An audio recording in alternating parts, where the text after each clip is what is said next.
Yes, indeed. We are back to give you what you need.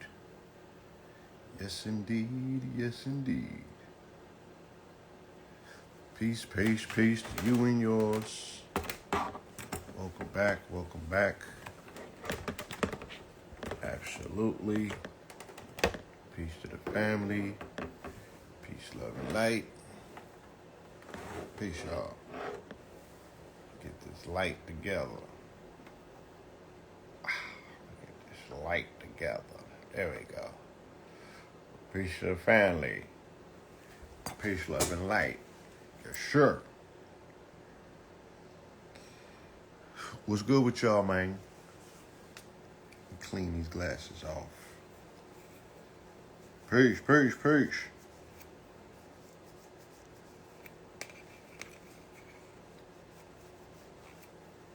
Get these glasses together. Peace. There we go. I get these joints cleaned off. There we go. There we go. Umar still murdered. Umar straight murdered the reparation argument. Thank you. Okay, the kid. I went full Mohawk on him. You know what I'm saying? I went full Mohawk on him. I started out with the cornrows, right? I started out with cornrows because I never had them, and I'm 47, and I'm like, I can't get them when I'm 50. I can't get them when I'm 50, so I started out with the cornrows, and then I was like, I don't want the Allen Iverson look. You know what I'm saying? I might be confused for a 19-year-old or something like that. So I'm like, let me figure out how to do it. And then my shit just came. And I was like, yeah, let's just keep that then. I did it on live. Yeah, I should have been there. We did the whole thing on live. So yeah, I made a decision just to keep the Mohawk going. Yeah. And in the Mohawk, interestingly enough, because this is going to coincide into this conversation, the Mohawk reminds me of, like, it's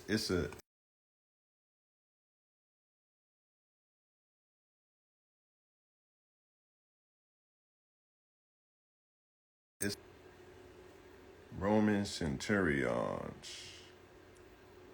And this is a very key observation because it's going to figure prominently in today's discussion. We're gonna go there. We're gonna get some clarity.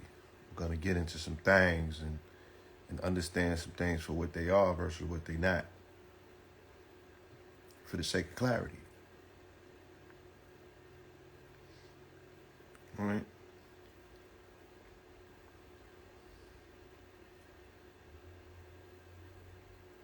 Yeah, I don't got my niece's face. My niece has my face. You know what I'm saying?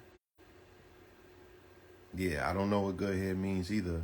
I just know that my hair stays heavily mineralized. You know what I'm saying? Because I am not only a client, but I am also the president. So that gold water, that good gold water, that good mineralization, right? When you mineralize your body, you could achieve whatever you perceive to be as good hair, whatever that means. You feel me? Whatever that means specifically for you, because you live in your body, so the course and the texture of your hair is adaptable to you. That's something that you live with. That's something that you was born with. That's something that you have grown to manage. So your ability to manage it or to even unmanage it and be comfortable with that, that's what makes it good hair to you. You feel me? That's what makes it good hair to you. Yeah. So I just make sure that I'm properly mineralizing myself at any given opportunity. So if I do want to grow a head full of hair at the age of 50 and it be vibrant and bumping, you know what I'm saying, and giving everything that it needs to give, I could do that. You know what I'm saying? While people in my age bracket, they're going George Jefferson out here. You feel me when I'm telling you? You dig what I'm saying? So the proof is in the pudding, and we ain't got to motherfucking flip it and distort it. Yeah, shout out to the niggas that was so hypercritical about CMOS and what it has versus what it don't have. And yeah, the shit, it's not 102 minerals, it's 92 instead of 98. All that stupid shit the niggas was talking about. And that y'all was getting caught up in. At the end of the day, yeah, we need mineralization in our body, point blank, period, because the majority of the things that we're suffering from, and it's a range of them, they all deal with lack of mineralization. And lack of mineralization shows up in our body in a bunch of different fucking ways, okay? And stupidity is one of them. You dig what I'm saying?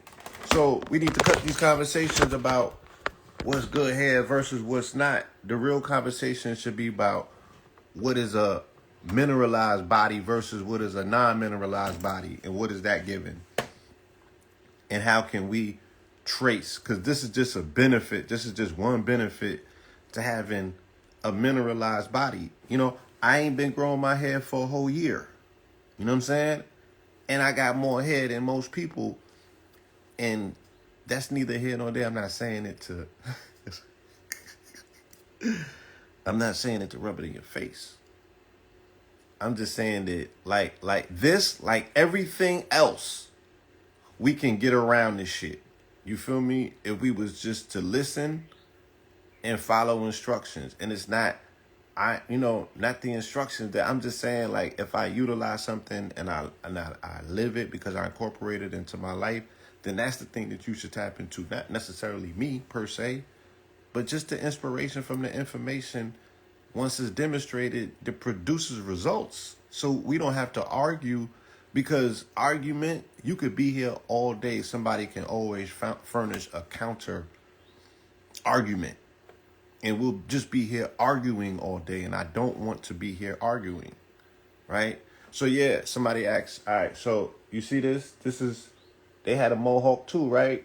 Look at the Roman centurions, right? And before I play holier than thou, I'm going to tell you something, and I'm going to be 1,000% honest. You feel me? I'm going to be 1,000% honest with you. You know, being a native New Yorker, you have a dual citizenship. And this is your task. Like, everybody in the union does not have the same task, right? We all do not have to overcome the same level of quote unquote inner racism, right?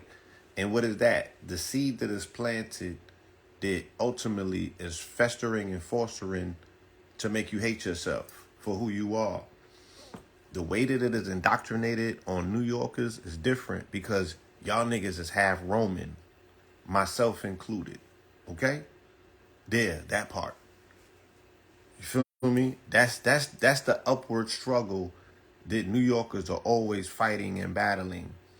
Let alone that we have this internalized struggle here in this country where you're battling, this concept of you being an African versus this concept of you being an American, and whatever that means, because that's a very amorphous claim or name or distinction to fall under, because you being American, right, is that a translation to you being what an American means today? Or you being an American, what it means in the Aboriginal indigenous times or autonomous times? Are you tapping into the native aspects of yourself? Or are you going along, getting along, right, attempting to fit into the corporation? Because in a lot of people's life, that's very important. It ties into their whole concept of upward mobility and this American social structure. Yeah, so I'm honest enough to come before you in any given opportunity, every chance that I get, and tell the stories. Be vulnerable enough to express the stories. What did I learn about myself through endless bouts of self-discovery? Having to do the shadow work. What did I find in the shadow? I found in the shadow that there's aspects of Roman You know what I'm saying? That was part of my character based on my environment. So growing up in an empire state, one has to ask, well, what is the empire? What's the empire? You feel me?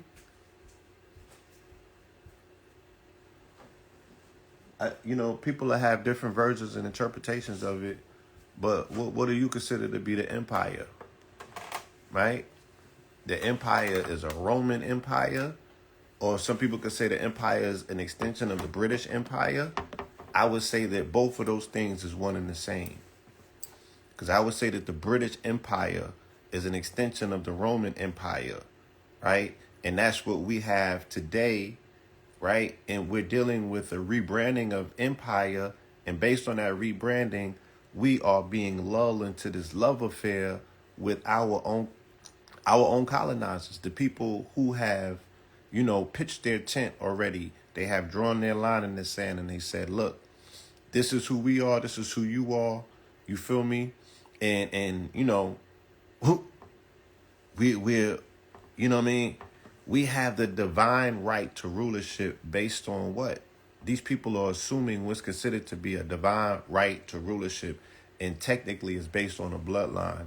So when you see the royals in Britain, and now this conversation is even more interesting because you're getting a close up, and not only a close up into the goings on in the with the British royals, but you're seeing the hypocrisy. So you're seeing the media machine on both ends of the ocean, right? On both ends of the empire.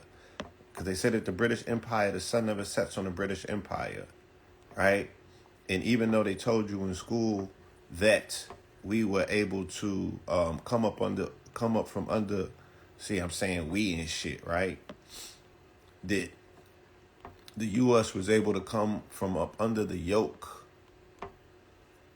of Britain in the Revolutionary War, right? You still pay tribute to the crown via your taxes, right? So it was not just like emancipation wasn't necessarily freedom. It was a transfer of power, okay?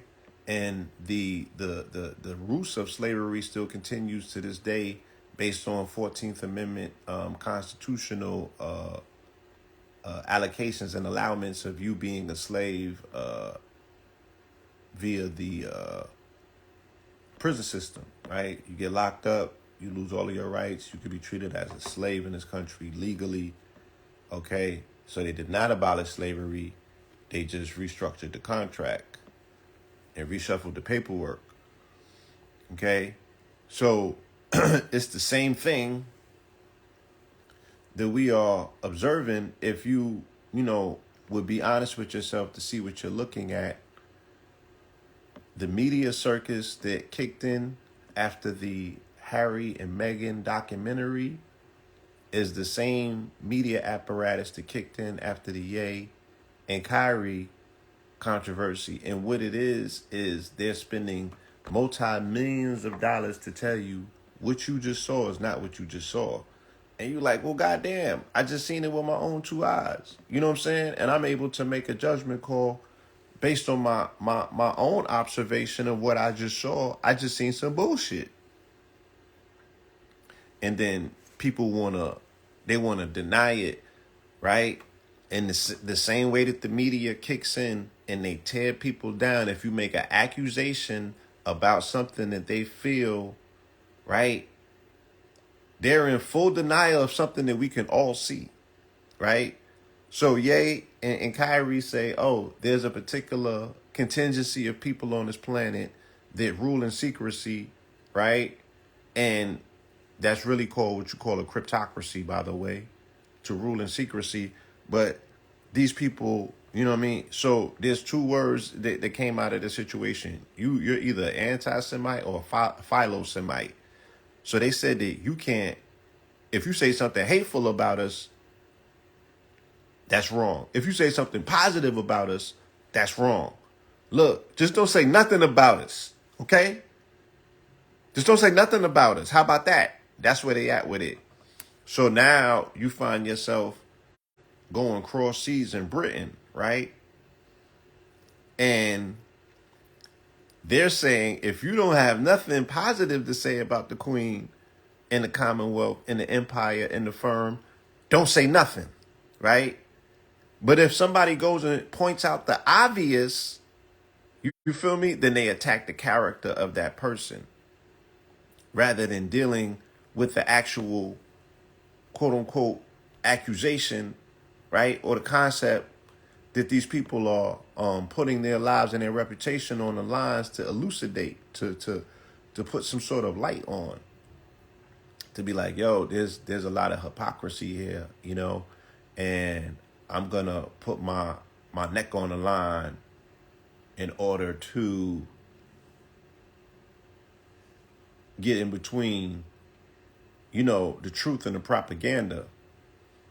And then people can't seem to appreciate, you know, other people's sacrifice. Like, yo, this is people putting everything on the line just to get the story out, just to get the narrative out. And then here comes the media.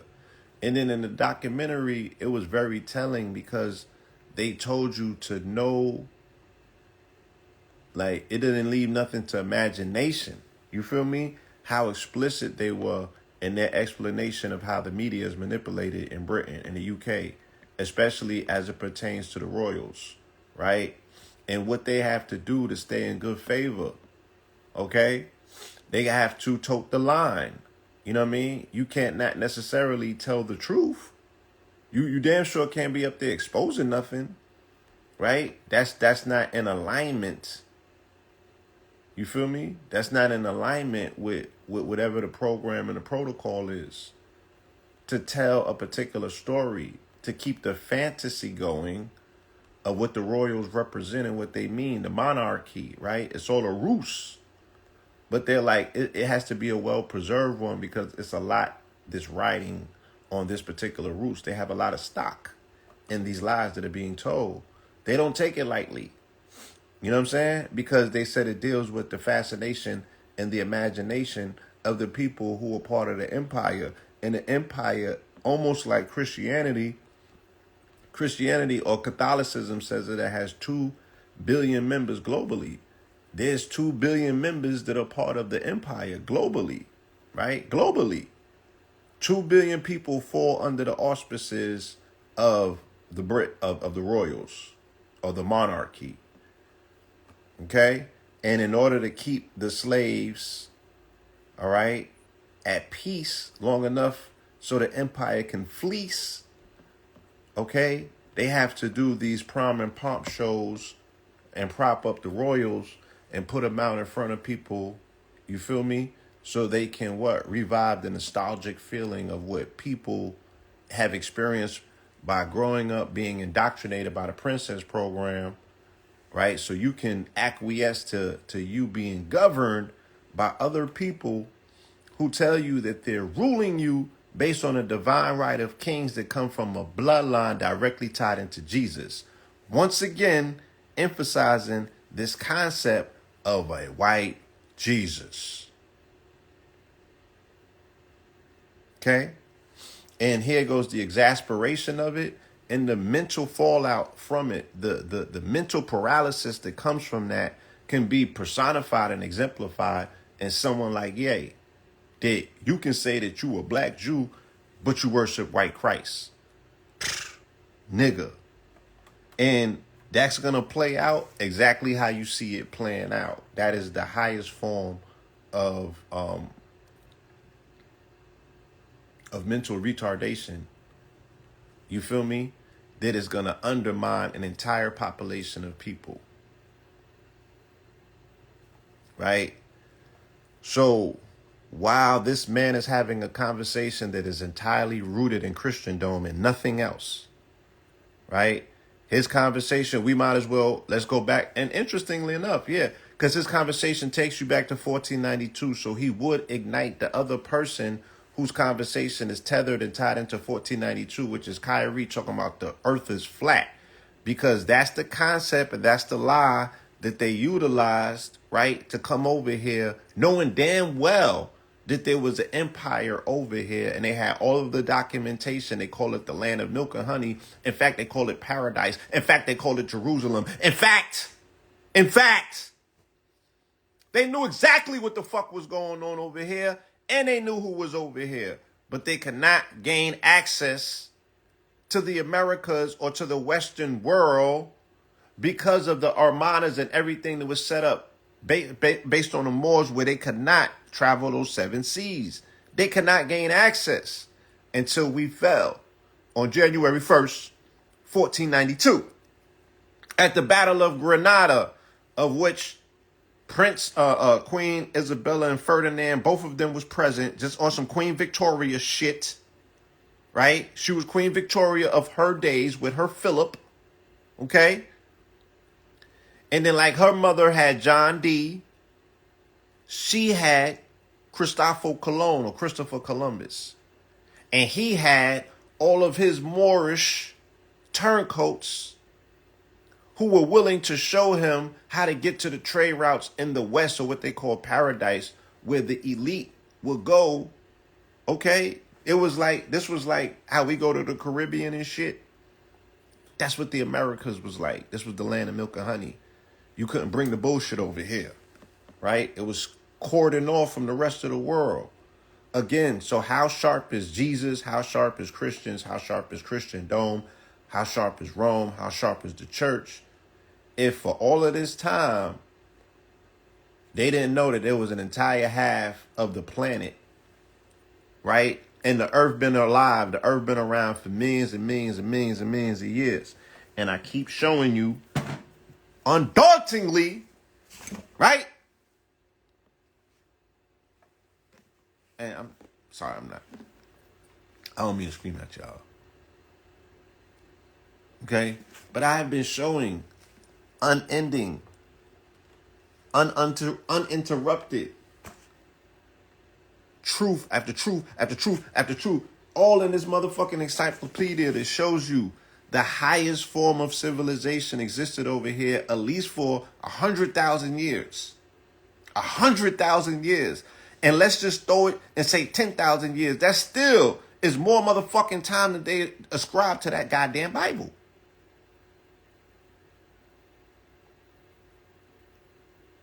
Yes, I was bald just about 6 months ago. Yes. Yes, I was. Now I got a whole lot of hair. While people in my age group are losing their hair, and there's no disrespect to them.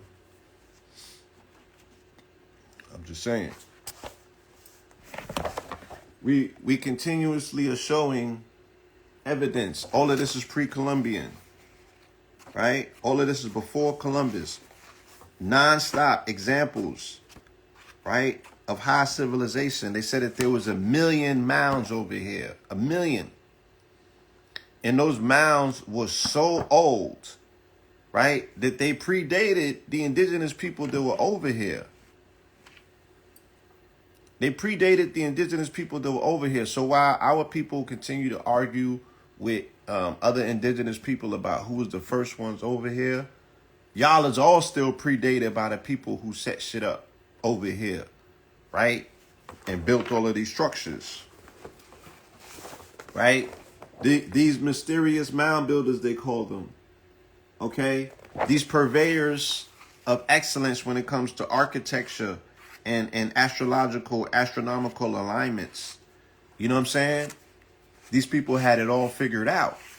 So how you gonna come over here and knock them people off to bring the religion of a sheep herder that does not, right, exemplify any high civilization, any high science? There's no high science in the Bible. If you're reading it in the literal sense, you have to get into the esoteric aspects of it, and you got to get into Hebrew to get into the ancient Judaistic aspects of it, to get into Kabbalah. Other than that, you just reading fairy tales. You feel me? So this is Poverty Point. Poverty Point is the oldest archaeological site in the Americas, thought to be at least 100,000 years old, in Louisiana, right? Near the Wodies in them. This is Poverty Point. You feel me? This is the encyclopedia of Native American Indian mounds and earthworks. The illustrated encyclopedia. Okay? The Illustrated Encyclopedia. So, once again, these pilgrims and these colonists and these backward, wayward people, right, who the Moors just took out of Barnes from 700 AD to 1492, they was under our rulership and our stewardship, but we were not ruling them with an iron fist, right? We were not into chattel slavery. We were not into suppression. And the Jewish people were able to observe their religious freedoms alongside of us, living in a cosmopolitan setting called the Iberian Peninsula, which included Spain, Portugal, and the rest of them. Once again, this is why this World Cup is so paramount and important. And you can see the 44-minute tag on it. I ain't even going to get into it. I don't have to. I got receipts, goddammit. Okay? We got receipts. And the proof is in the pudding. We can sit back and look at the interpretation. We don't have to skew it at all. We don't have to skew it at all. These niggas beat Spain and they just beat Portugal. Even if they lose in the finals, goddammit, this is enough of a resounding example and conversation cosmically that's taking place that tells you what? That the conversation is already back on the table because of what Ye and them is on. The shit is all about the Crusades, as it's always been about the Crusades. And ultimately, it'll lead back to the Church of Rome where it belongs. The real conversation. Not the fake shit. Right? About the money changes. Okay? They're in the middle. They're not the ones at the end. They're in the middle. They're just playing a game. Okay? But they're not the ones at the end. And this is an anglicized, Arab-sized country, right? This is not the Moroccan Empire from lore. Just like you are not the Moors from lore anymore. You got some shit mixed up in you. They got some shit mixed up in them. The French fucked with them. The British fucked with you. They speak French. You speak English. Yeah, they scored in the 44th minute. Shout out to them. So Ronaldo and all of them niggas, because what is he? Brazilian playing for Portugal? I don't really know his narrative. But I know that these colonizers have taken players from vassal states and they have amassed these motherfucking teams and they're going around the world playing one another with members that are considered part of their vassal state or part of their empire. The book is coming. Shout out to Kivalon. It been finished. It's coming, right? The book is on its way. Combos with the Cosmos lays it all out, right? So we don't need no explanation into what we're looking at. We know exactly what we're looking at, right? These are the tides, right? This is the energy. This is the steam. This is the conversation, right? That has been encapsulating the world for the last 3 months because niggas do not know their history, though. They have not been able to say, oh, the shit that Ye's talking about. Oh, you're talking about Khazarians. Oh, you're talking about Bavaria. Oh, you're talking about the Moors, right? Because the Khazars, the Khazarians, Ashkenazi Jews, and none of that stuff, none of it happens without the influence, the direct influence of the Moors. None of it happens without the Iberian Peninsula being what it is. When the Moors had to come over there and civilize them from 700 AD to 1492. This is when they received their religious freedom versus their religious persecution and were able to practice freely. This is when they came into contact with the Kabbalah and were able to practice African spirituality freely. You feel me? So,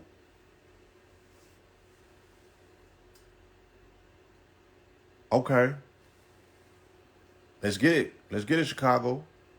Crypto. Symbols on top of symbols, right? So, once again, rather than retreating from the narrative, rather than burying our heads in the sand, or rather than playing into whatever the narrative was in the public at the moment, right? We sat back and said, no, this is a teaching moment, right? We said that this is a teaching moment. And we're not going to retreat from it. We're going to speak truth to power. What Ye is talking about, what Kyrie's talking about, we need to lend support to it by giving it nuance, right? And giving it context so people can see what they're looking at rather than be so lost and just delve into so much emotions, which leads to nowhere. You feel me? But this conversation is still going back to, your birthright. It's still going back to this stolen estate. It's still going back to your identity. It's still going back to your divine right to self-determination, to identify yourself as to whoever you choose to identify yourself as. If they're telling you a man could put a wig on and you got to acknowledge him as a woman, how you can't say who and what you are based on your blood, right? And then you got receipts, right? And then the people responsible for scrambling your bloodline, right? There's people responsible for scrambling up your bloodline and tossing you to the wind of all four corners of the planet have the caucasity to tell you who you are versus who you aren't, right? But they're not lifting a fucking finger to help you find out, right? And they destroyed that shit based on this nigga. Okay? Based on this nigga. Based on wanting to take this doctrine around the planet, based on the Pope passing the doctrine of discovery on May 4th, 1493, called the Intercatera, or the doctrine of discovery, right? He gave them permission.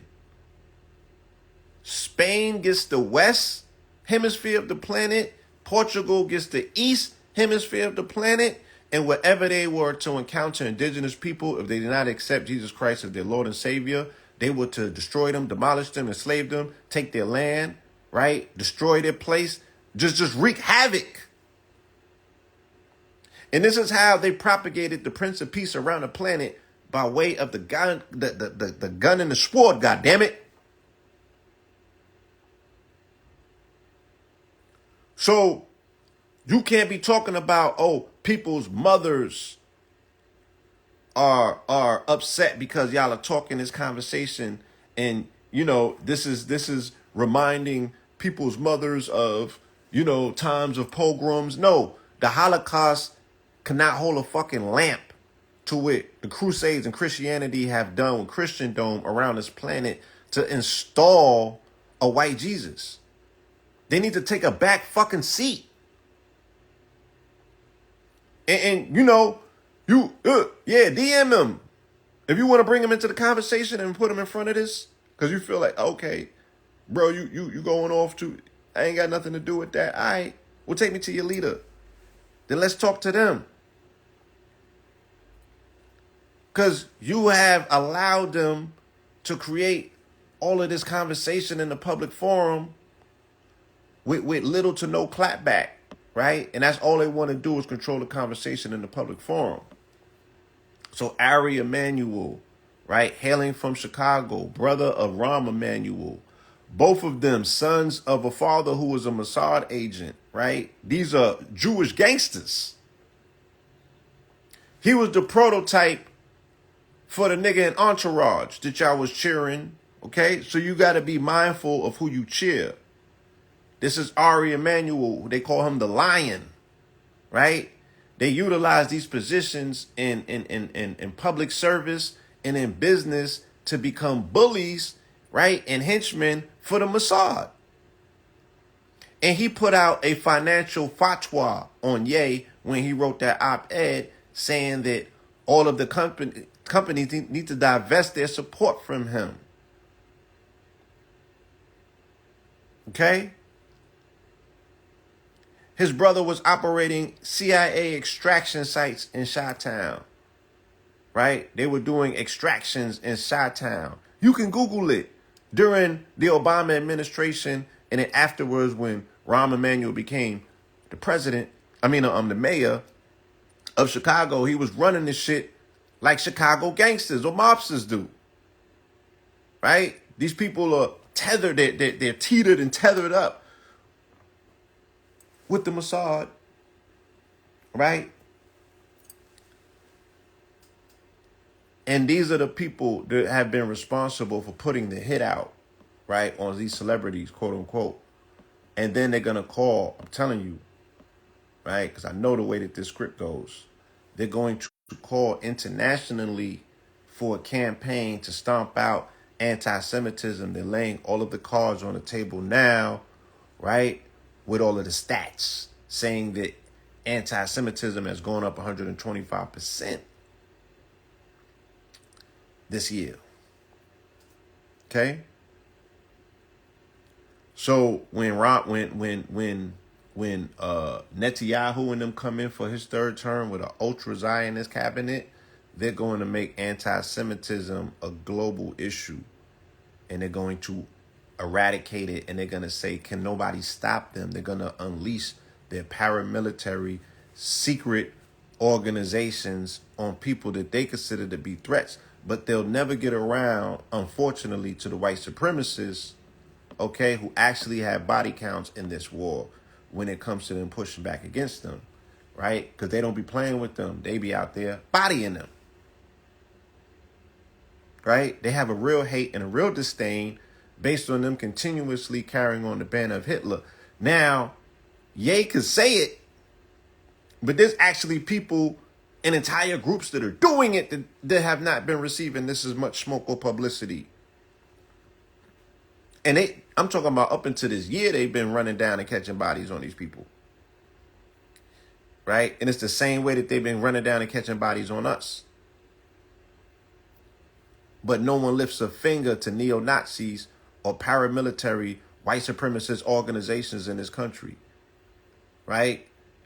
Because it goes too far up.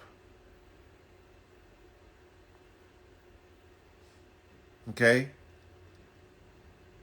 Those who continue to do business with Yes are giving his misguided hate an audience, Emmanuel and the FT piece. There should be no tolerance anywhere for West's anti-Semitism. Right? So these are the people who put the fatwa out on you, and you don't even know who they are. You know what I'm saying?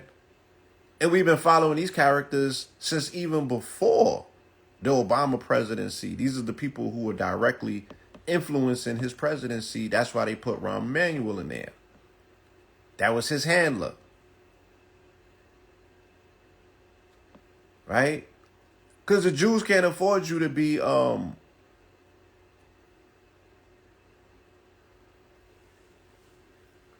thinking for yourself, if you will. Right? Can't afford that. That's not the way that this thing goes. Right? We got to get what we paying for. Remember, they're not a large voting group. They don't vote. They don't have the numbers to influence any election or any candidacy based on voting numbers. They don't have the numbers. They spend that money. They understand politics. You can buy your way in. Right? It's called political action committees. It's called lobbying. It's called, passing the bag.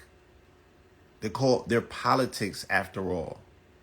They're politicians after all. They're puppets, right? Ventriloquists. Whose hand is up their back? Pause. That's all they need to know. That's what moves this shit. Hence the fact that you ain't seen no charges come against the crypto nigga in the Bahamas, right? Political influence based on money being spent. They said that he blew $1 billion with them. He ain't got nothing to worry about. Sam Bank Fraud man. The man who fried the banks. You know what I mean? Ain't got nothing to worry about. He playing the game. Feel me? So, this whole, this Biden situation, you know what I mean? They playing a lot of games politically with people. Right? They playing a lot of games. FBI looking for any ties to the power facility shootings in North and South Carolina. Why don't they tell you that they do military training in these areas every September and October? Right? Why don't they tell you that? Why don't they tell you that there was the snipers in 2014 shot 17 substations simultaneously. This can only be military or paramilitary organizations. So where are they looking? Why don't they name who the specified suspects can possibly be? They have to be domestic terrorists or white supremacist organizations, because the last time that they arrested them, the federal indictment, that's what it listed. They locked them up already for this in 2014. Now they want to play dumb. Once again, omitting fragments of news that does not give you a holistic understanding as to what the fuck you're looking at. So you so confused, like, oh, well, what's possibly going on? Nigga, a cold winter.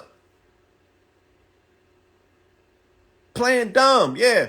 Who you think is in the backwoods of North and South Carolina fucking shit up? It could only be one or two people.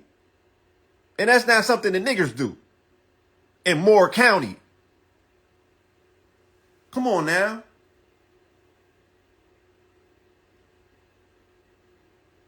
The day that they declare war on their degeneracy and actually show some body counts, nigga, then you know that we have made turned the tide. Then you know the Democrats is really trying to get black people's votes. You feel me? But they doing all of this soft pedaling towards white nationalist supremacist organizations. But let fucking Trump get indicted, right? Let Trump get indicted. And then all of them crazies that he has been gaslighting and sending dog whistles to, they already know, right, how to do what they need to do. Because all of this is window dressing. And they're sounding a soft alarm and pointing them and telling them how fucked up shit can be, right, if they hit the right targets as domestic terrorists. I mean, come on. They're showing them what to do. They're telling them what to do. You know what I'm saying? But they also belong to the community that emphasizes getting generators, doing prep work. You know what I'm saying? I would strongly suggest that for melanated people. If you're going to blow a bag, look, sell a Chanel bag, sell a Balenciaga bag, and go get you a motherfucking generator, portable. In particular, if you could get a solar-based one, that's even better. Yeah, because it can be a cold winter. It was a cold winter last year in Texas, right? So once they set a precedent for something, you know what I mean? The shit normally don't go away. It only gets worse, especially in this country. So you want to get a generator. You know what I'm saying? You want to get some form of security, especially if you are melanated women living by yourself. Right? You want to get you a firearm, and you want to get you a means in which to secure you some energy that'll last you at least 2 months. Right? And you want to shoot to kill. If a motherfucking even thinks about it. Cristiano Ronaldo exits last World Cup in tears as Morocco stuns Portugal in quarterfinals. Yeah.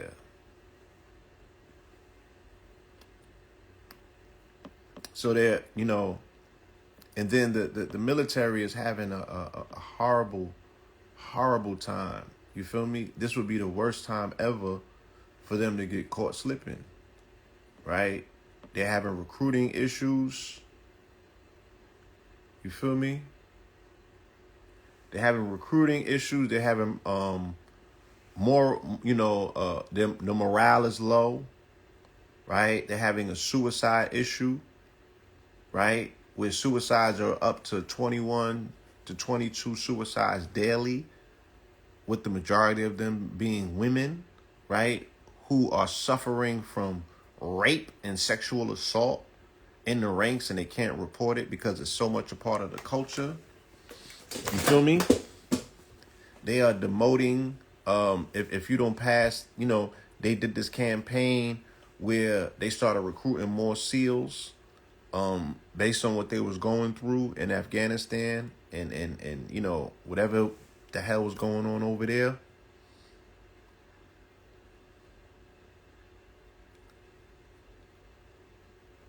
So they changed the rules for recruitment, and it allowed a lot more soldiers in.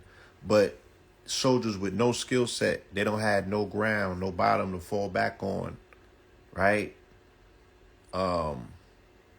So they got them in there today. I mean, they got them in there in recruitment to be SEALs. And I guess that shit is like with black children in basketball. Like, only 1 out of 1,000,000 gonna make it. And the rest of you little niggas got to figure something out, right? Because the NBA is not in your future. So what do? How do you pivot? Did you go to school to get a trade? Did you go to school to get a degree? No, nigga, you got passed through school all your life, you know what I'm saying? Because you was considered to be a star athlete and your school wanted in, right? Well, they was like, shit, you just never know. This little nigga might be the one to make it. Let's support him. And you don't make it, right? And then you got to go back to cleaning bathrooms or some shit like that, working at McDonald's. This is what they're going through in the military, in the Navy in particular, with the 1% make it, 99% don't. And they got them, cleaning up the deck of ships, scraping off bubble gum, okay, off of the deck, right? Let's read it.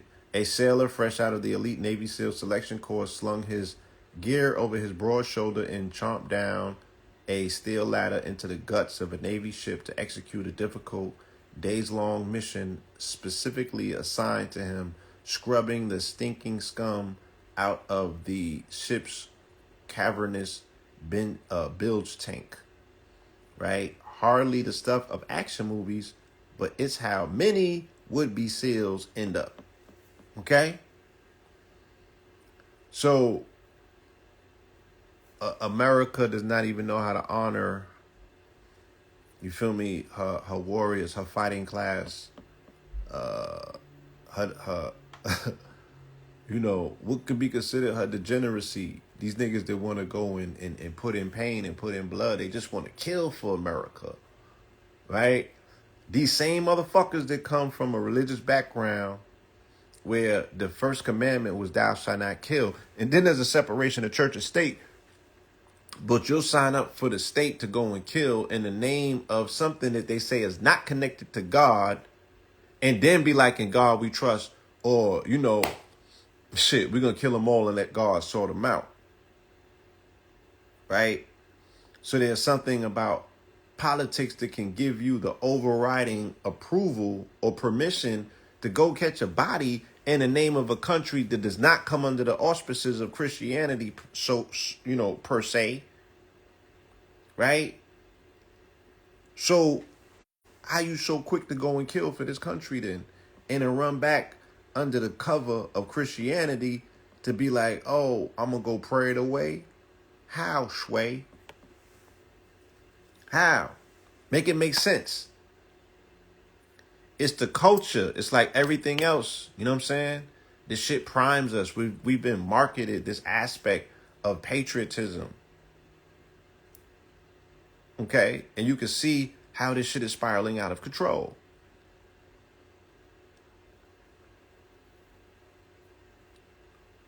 Right?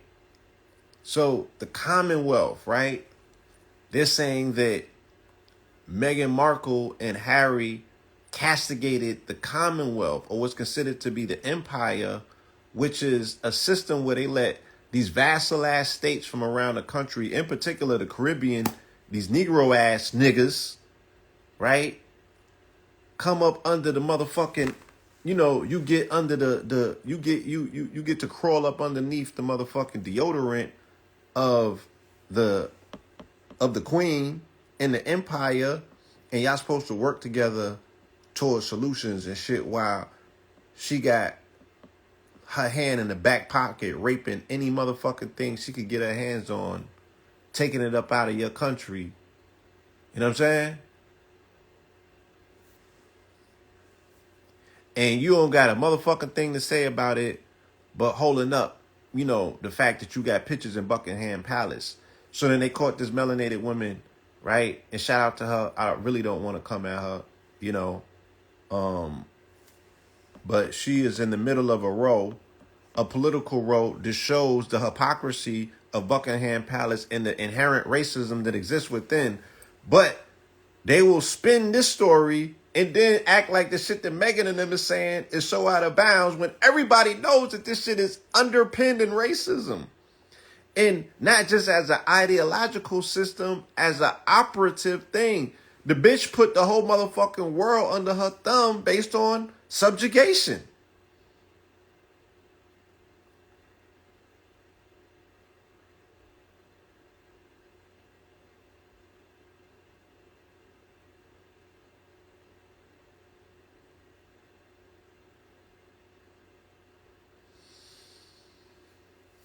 Oh, my AI picks is giving. They giving. You know what I'm saying? I like the real superhero version of myself, though. I like the real superhero version. Yeah, the lenses shit is deep, man. We'll have a whole nother conversation about AI art at another time. But I got some good ideas from them. They're a good collaborator. They're a good collaborator. Collaborative efforts, being able to collaborate with them, with the AI art. That's a positive. That's a positive. They're giving me a lot of ideas. How to expand the brand,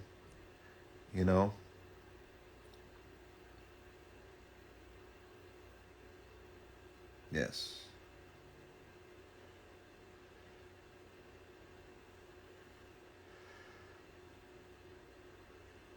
A lot of ideas.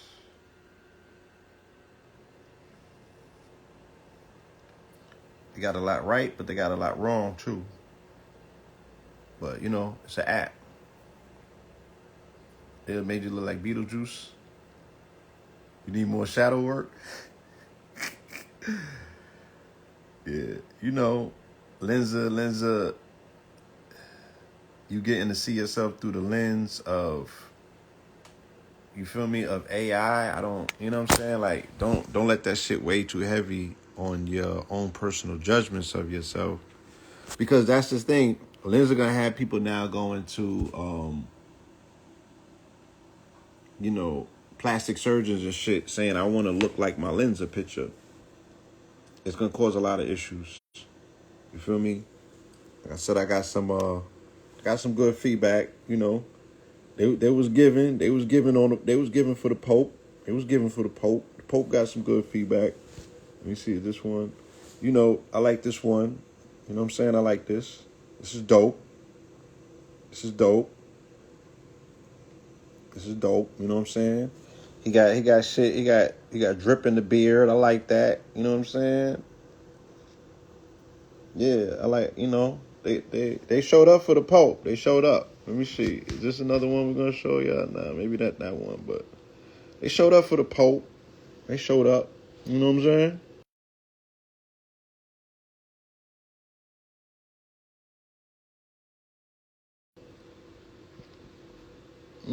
They had me looking Amharic. Yeah.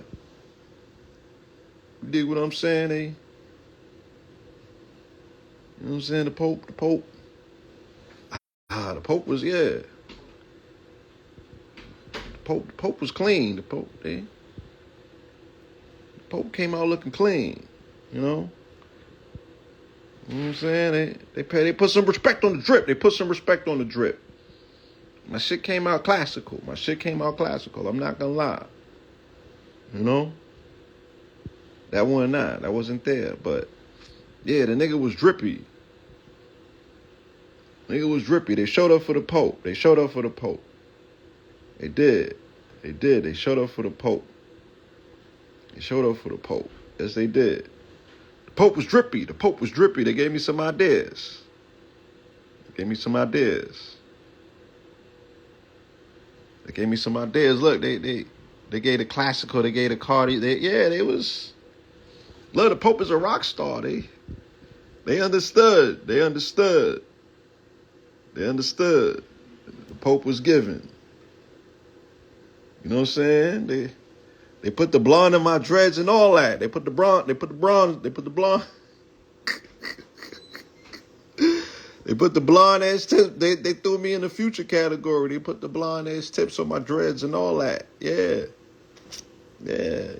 Look, I'm in the temple in my glasses. How they know that? I'm in the temple inside of my glasses.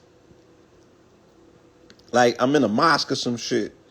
You see the motherfucking the arches on it? Like you see the temple? Like I'm in a whole, you know? Yeah, they gave the Pope that drip. You know what I'm saying? They gave the Pope that drip with the blonde dreads and shit. You know what I'm saying? The blonde dreads. You know, all of the facial features didn't kick in. All of them didn't come. You know? But they got the smile. They got the smile together. You know? That God ain't happy, but he got a spear in his hand. You feel me? They got a spear in his hand. You know, God don't look that happy, but he got a space age. He got a space. He's an astronaut with a cosmic crown with a spear. Yeah. You feel me? Nah, that ain't the one right there. That's the God right there. You know? They understood. They understood the assignment. You know, the Pope got to be drippy. Pope got to be drippy. You know what I'm saying? Pope got to be drippy at all times. You feel me? Yeah, they put the Pope in space. They really put the Pope in space, y'all.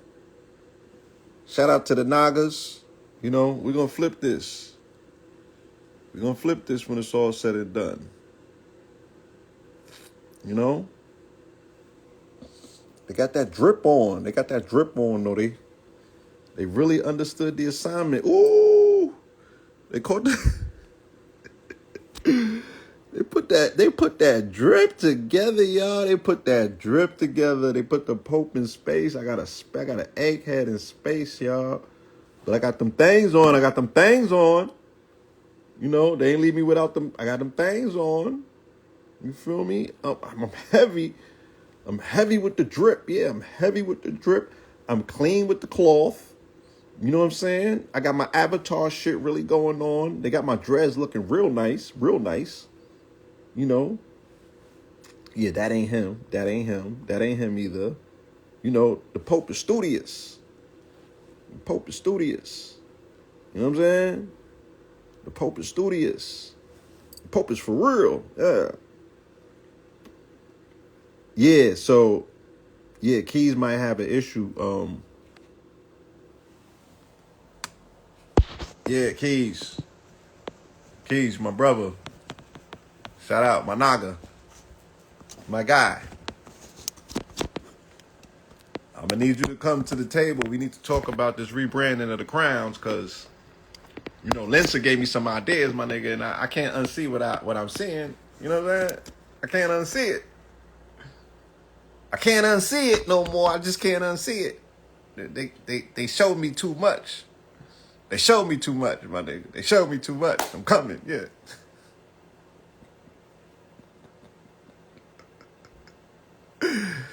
I got too many ideas. Linza, so you should want to talk to me. Talk to me nice. Talk to me nice, cause yeah, I'm ready to go. I'm ready to execute on some of these ideas. You know what I'm saying? And that's the beauty of AI. I think that the future of AI is going to be the cross-collaborative work. Yeah, so look, I got to see myself as a Fulani. You know what I'm saying? I got green eyes in this. You know what I'm saying? I'm Eastern African in this one here. It caught me in my Fulani phase. I'm straight up out of East Africa. You know what I'm saying? I got like greenish eyes or something. You know what I mean? Green eye blue. Yeah. Yeah.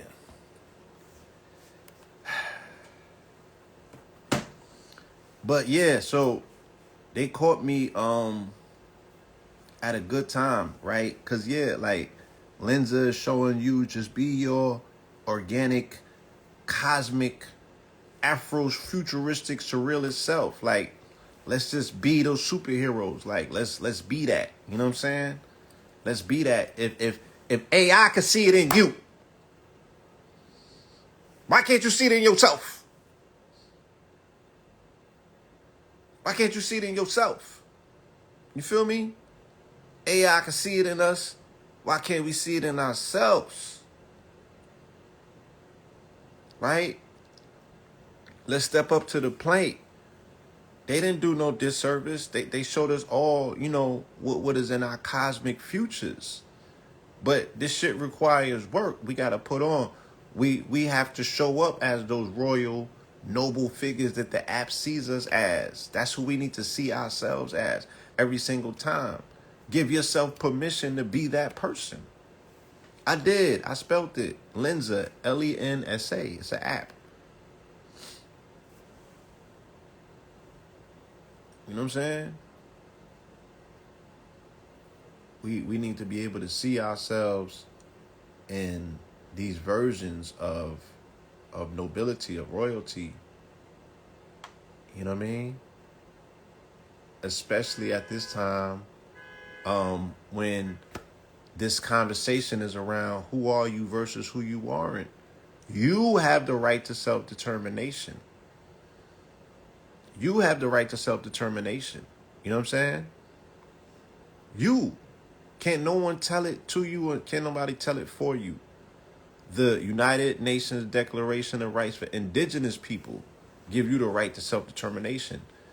So those are benefits, those are reasons in which you would not want to be classified necessarily as property, as Negro, Black, or colored, because they're telling you who you are, what history comes with that, and you can't amend it no more.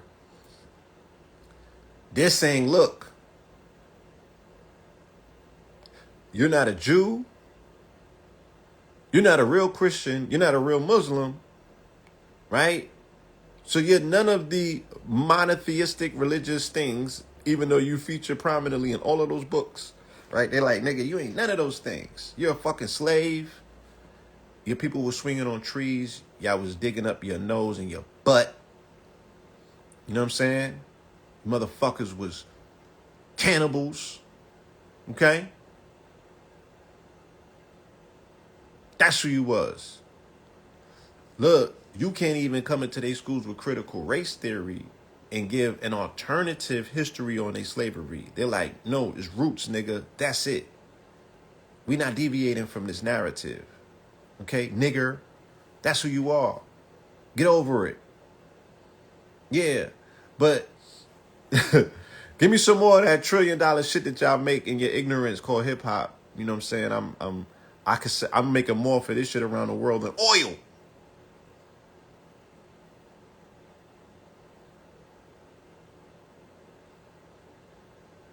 Than oil in your ignorance. Making trillions off of you. So if you fall under those designations and that status, that's the history to go with. Your black history does not connect you back to this game, right? You gotta sit your black ass down with your history, right? And just watch the rest of the world talk about these games that they're playing. Because you have no fucking idea what's going on. Your history starts in 1619 in Jamestown, Virginia. So you don't even know about 1492. You don't even know about 14. You don't even know why Morocco will be so profound that they just beat Spain and Portugal. You're not a part of no world history. Your history started post 1600s in Virginia somewhere or the Deep South. and you cannot amend it. They don't even want you talking critical race theory in a school, right? You can't put no on it. You got to go with the version that they tell you, and that shit is changing every day, and they're not changing it in the textbook, but they're still teaching it to you in the same way. So again, this fake outrage, right, that she ran down on a melanated member of a charity organization, right, who looked like she not from Britain, and they asked her where was she really from. Her name is Ngozi. They like, you from Britain with a name like that? You from Britain? Where you from? Right? They G-checked on some Nipsey shit. Where your grandmama from? What block she from? Who your folks is? And they took that as racism, and now they on her helmet, and she had to stop her charitable work because of safety concerns, because Britain has showed their racism, and they showed it in Brexit. But once again, it's just a coincidence, and you can't speak about it, right? Because those people is tied into the same people who are the bankers that are telling you you can't speak about them. Case in point, what is the financial capital of the world, right? It's the city of London. It's London City. It's an enclave that exists inside of quote-unquote London. It's a small enclave that preoccupied by bankers that are mostly European, that their ethnicity, if you check, will mostly be Jewish, right? So the military capital is D.C. That's another federally enclave. The religious capital is the Vatican, which is another small enclave that exists inside of a city or a country, right? So the Vatican exists inside of Rome, but it's not part of Rome. D.C. exists inside of Maryland, but it's not Maryland, right? And London City exists inside of London, but it's not London. One controls the military, other controls spirituality, and the other controls the finances. What are we talking about? Right? What are we talking about?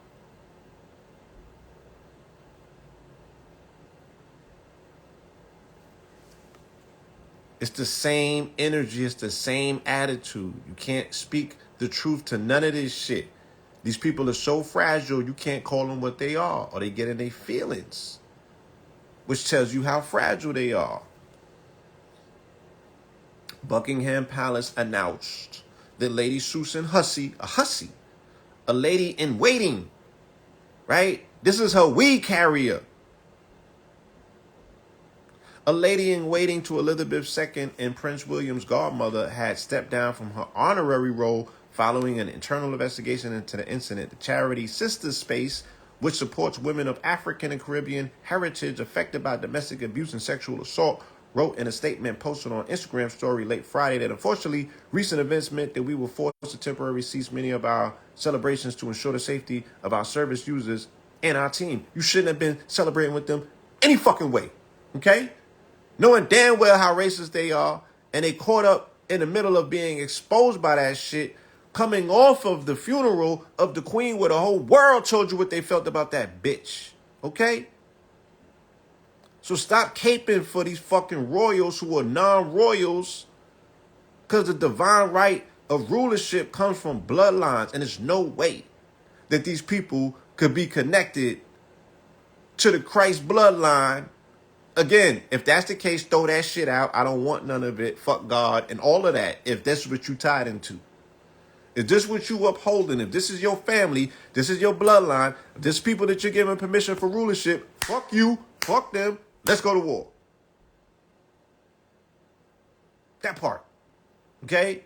Because that shit represents all of the oppression that has taken place on this planet, specifically to my people. So let's just clearly identify who the ops are. Right? So we don't have to waste any more time. Because some of us came here for a reason and a mission. And that's that. I don't want no parts of it. Right?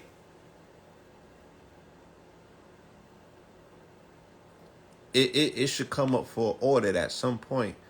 Right? Before we lose everything that we worked so hard to gain, right? we need to put this shit into review. How has this worked for the planet thus far? Should there be any amendments to it? Should we be doing any amendments at this point? Because things have not been going as planned thus far, right? We need to amend this contract.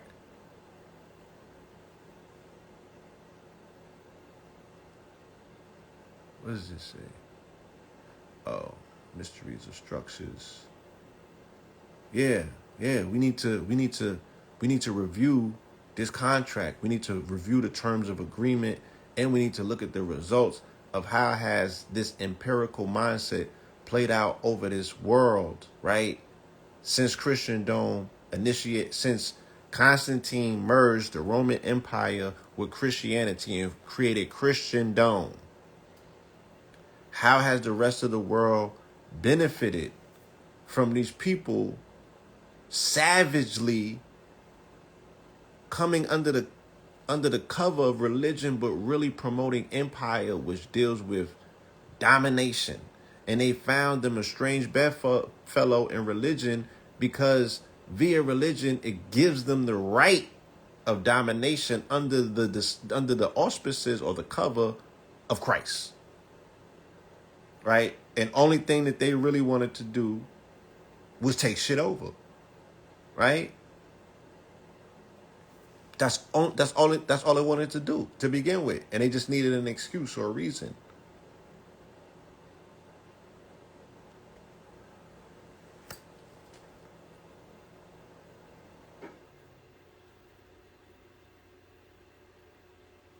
So,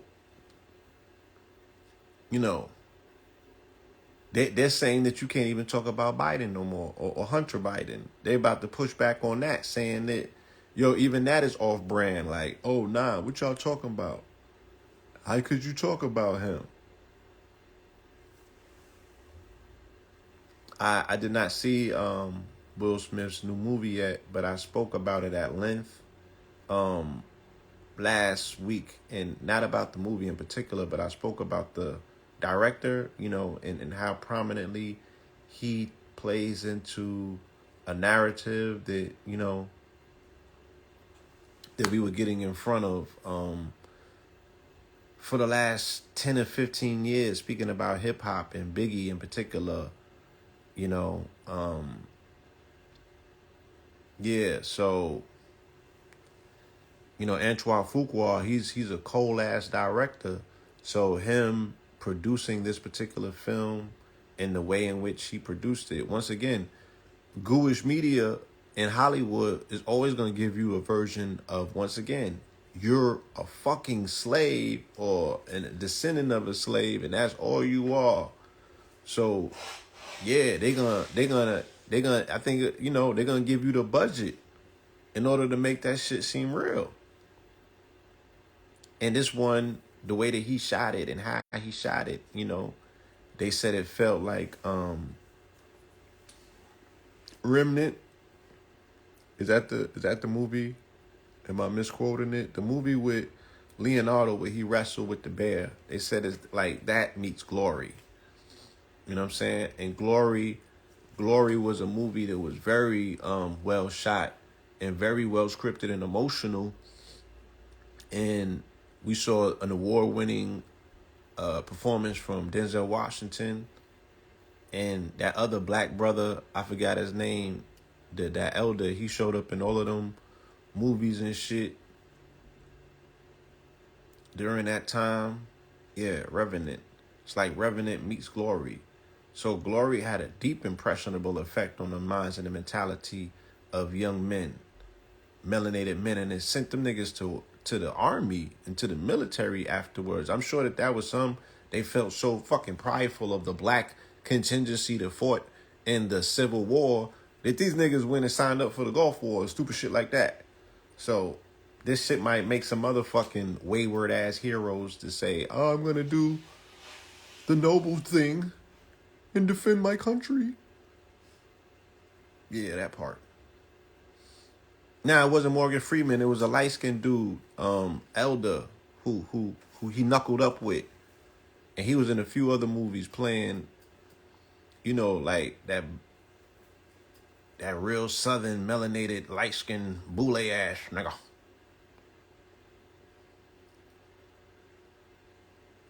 I forget his name, but he was serious in the movie Glory.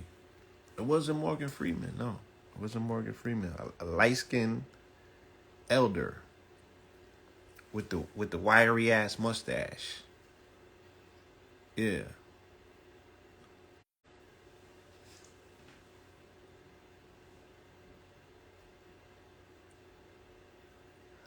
Getting your shit braided again. Nah. We good. Ain't no more braiding. This is where we at with it. We just full mohawk. You know, look, I could split my shit down the middle. It looked like a lobster tail. You feel me?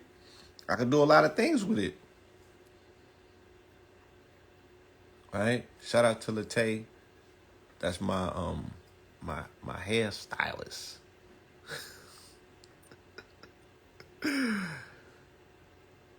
Can we have a movie that shows us on our cult shit? Yeah, they gave it to you. It was called Lovecraft Country. They gave you a whole series.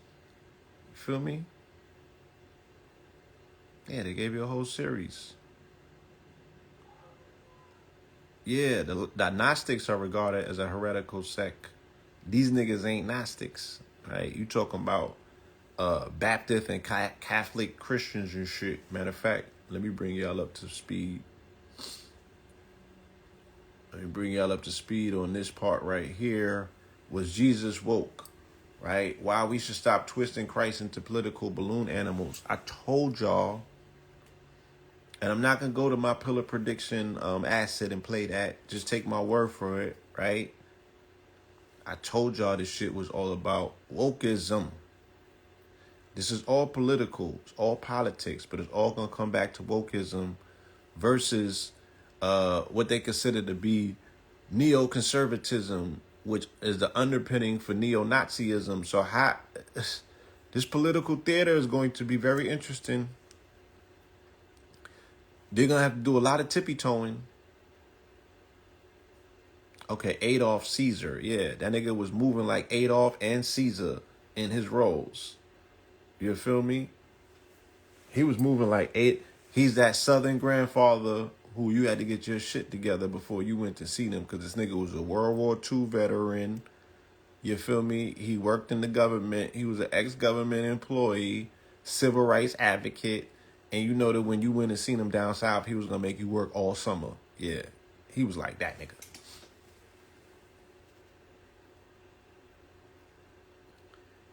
Have a question about why people keep insinuating that someone just said the quiet part out loud as if they've uncorked a brilliant new formulation, when out of every two tweeters is forever humping that cliche. Don't ask Matt. He does. I don't know what the fuck that means, but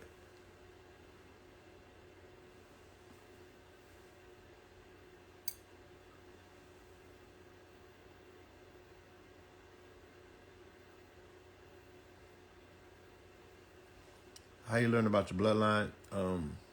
You should get a blood test from an accredited system. I had the name of 2 or 3 of them that was recommended, that came highly recommended to me. I'll share that at some point. I don't have it in front of me. Okay, hey Matt, given your influence within the religious, this is from Matt Labash. He's a journalist, right? Christian journalist.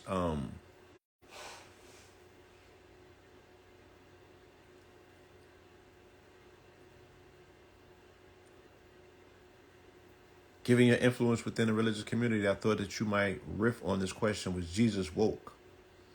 Well, first, thanks for recognizing my influence in the religious community. I try to use it for good, such as campaigning for medium and large communion cups, since in the Protestant tradition, the tiny plastic shot glasses full of Welch's grape juice. This nigga's a comedian.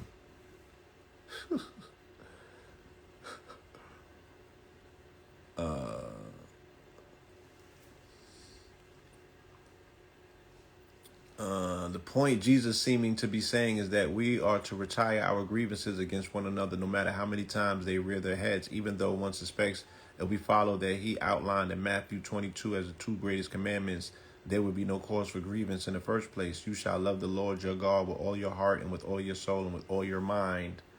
This is the greatest and first commandment, and you shall love your neighbor as yourself. Only these two commandments hang all the law. On these two commandments hang all the law and the prophets, right? I'm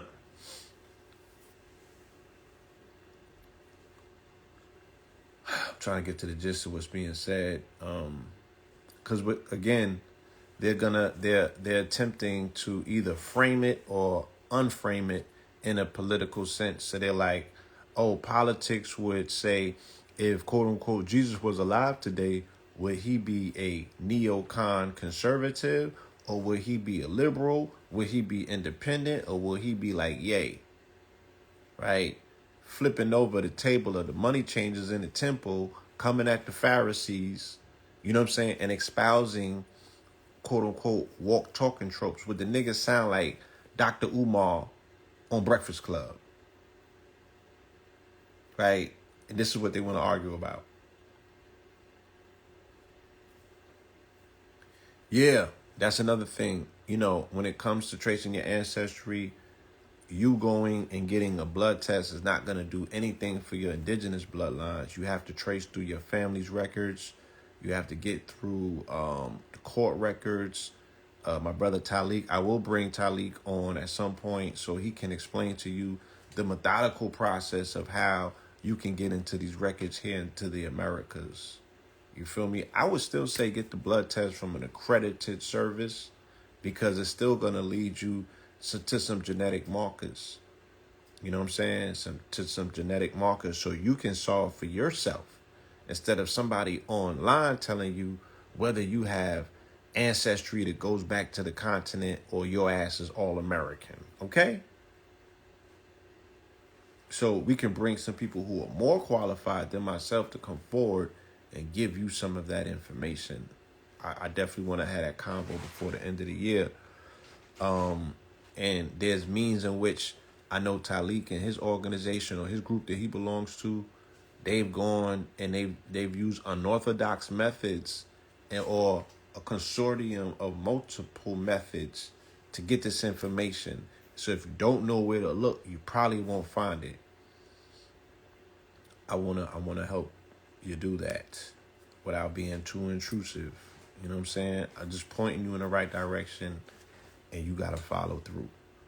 But I'll get that interview going.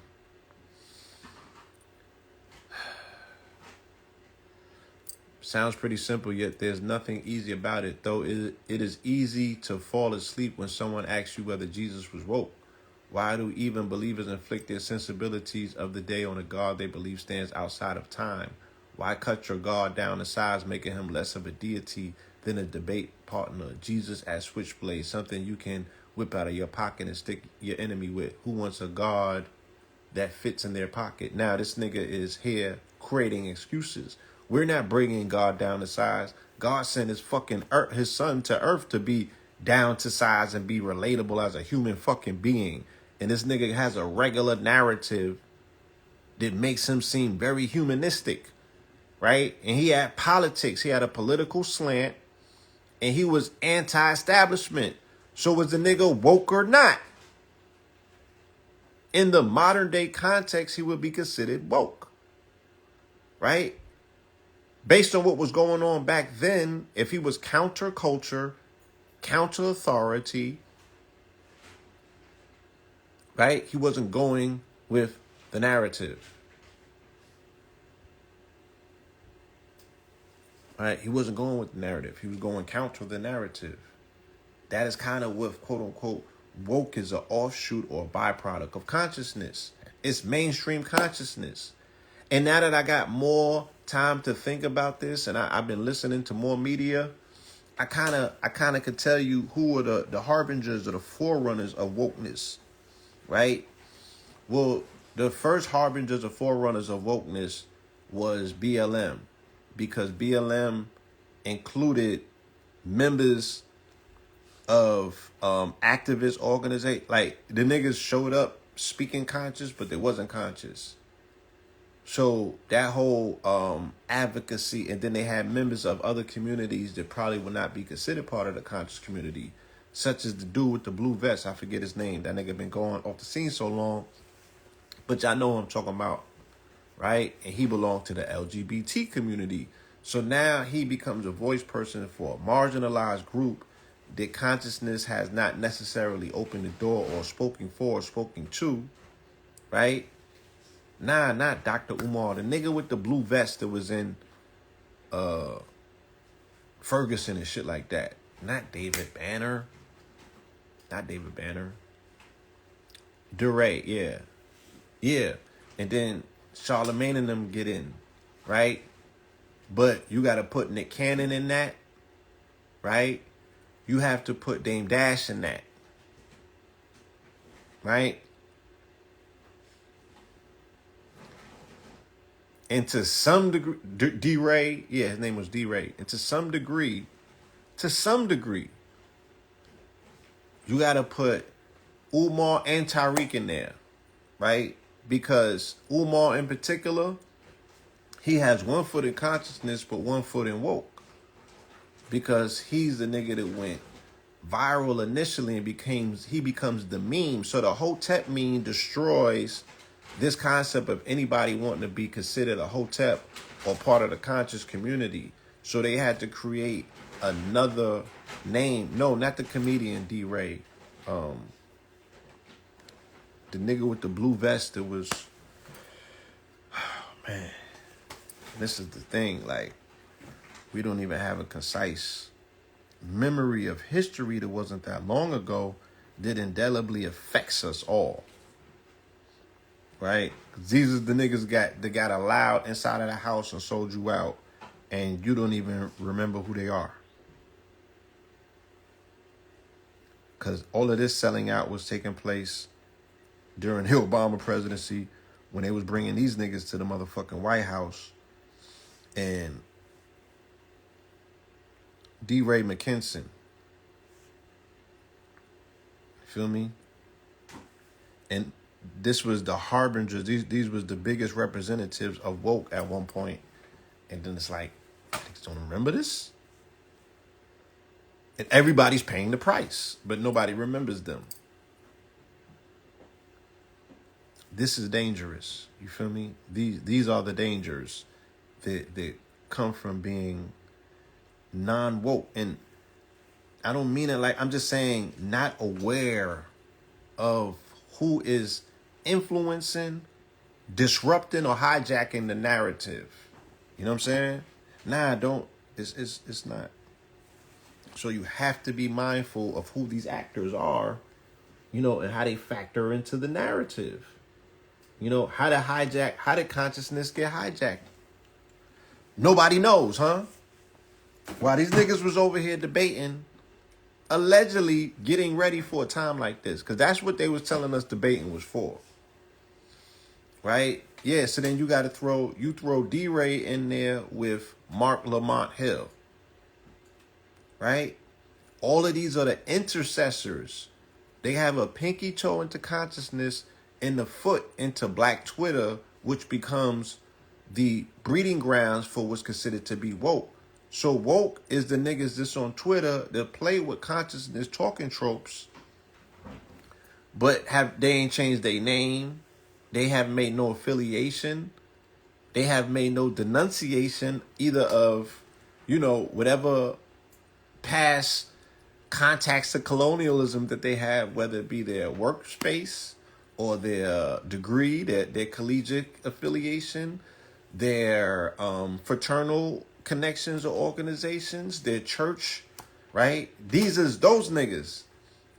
So woke is you got conscious talking tropes in your back pocket, but it has not transformed you when you do some shit like this, right? And then they brought Afro-punk in at the same time. So then they have to find a place to say, where does this shit fit, right? Where does this fit?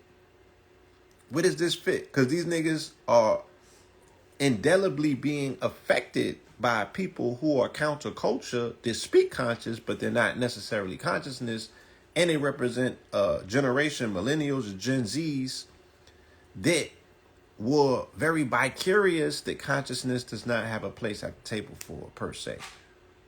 So then they found their own thing.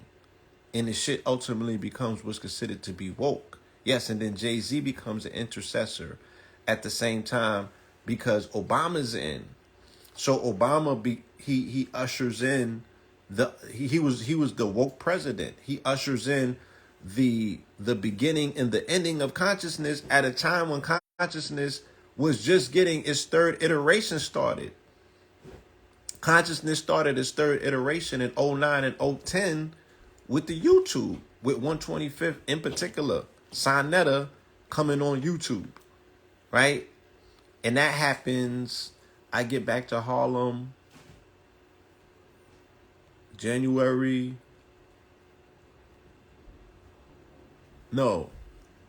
day after Michael Jackson died, June 26, 2009, I showed Red how to upload a video to YouTube because I had a quick cam HD camera. And then Red showed Sonetta. So on or about June or July of 09 is when consciousness comes to the internet by way of YouTube. This is around the same time, though, the consciousness is dying as a form because now Obama's in and you can't say that he's the conscious president, but he was the woke president. He was the woke president. And his ushering in brings a cascading and a transformation of the conscious community per se, right? And he democratizes consciousness to allow other marginalized groups in to have a seat at the table and to be heard. And then, ironically enough, Ferguson and all of that stuff happens, or Trayvon in 2012, the Trayvon effect is what really sets it off. And then by time D. Ray McKenzie and them come along, the White House and everything else was already prepped for woke. And they already had a seat established at the table for the LGBT community. You know what I'm saying? But none for the conscious community. And then them shits take over. And then it becomes interspersed. Then they get Charlemagne and other people online or on, gang. And then the bullhorn becomes too loud. Next thing you know, this shit is a global movement that has caused a geopolitical response. So even what they're attempting to say in this, they're saying this in the White House, and they're saying this in across seas in Buckingham Palace.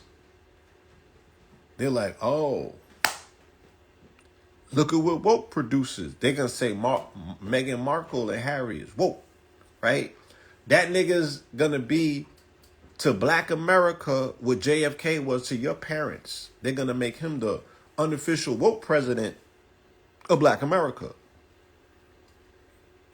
Yeah, and then they were able to identify a marketplace, right? Which means that they have demographics.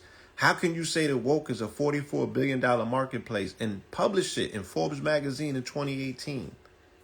How can you say that woke is a $44 billion marketplace in 2018? It means that you have to have a control group that you are analyzing, right? And you're doing the numbers to crunch the numbers to say, oh, this group has this amount of spending power or they represent this economically. How? If you do not have a particular subset of people typecast, can you come up with a figure to say the woke marketplace is $44 billion in 2018?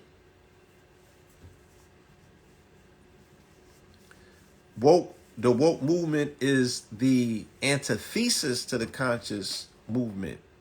It's not necessarily the baby. It is the bastardized baby of consciousness.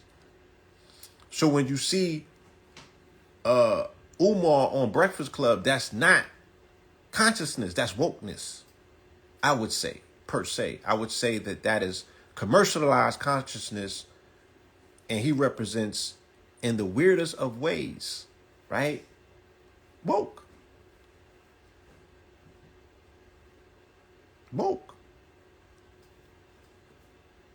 to a degree. He's the one that he's in between. He's the one, he got 1 foot in one and 1 foot in the other. You know what I'm saying?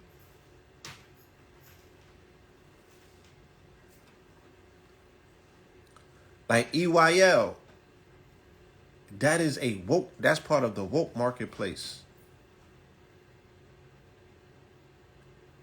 That's not a offshot of consciousness per se.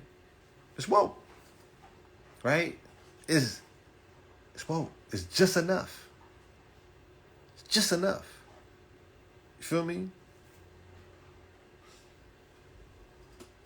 Yeah.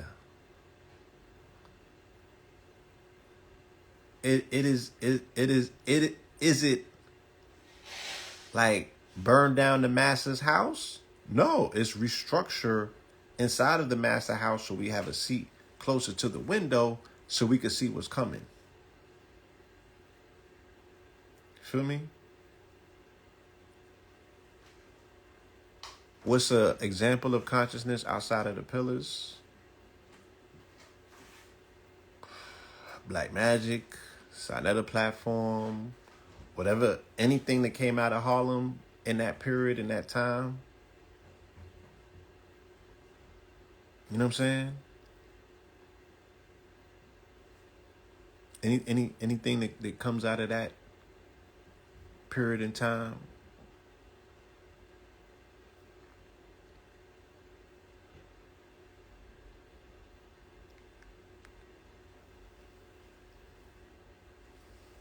Yeah, he don't need to. Serious Times Media, what Panic is doing with his platform, I wouldn't consider him part of the woke movement per se, but he may speak to a lot of people who are woke by woke.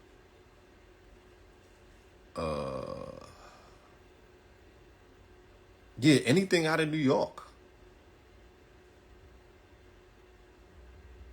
Anything out of New York before, you know what I'm saying, the other stuff that comes out of New York. And again, this would not be me castigating the woke community either. I understand what it represents. I understand the need and the necessity for it.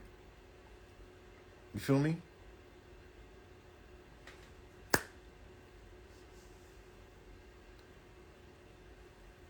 Again, I'm not castigating. Let me explain something. Yes, Umar was introduced by the same platform. Umar formulated a conversation that spoke to people who were college graduates, people who still were in the church, right?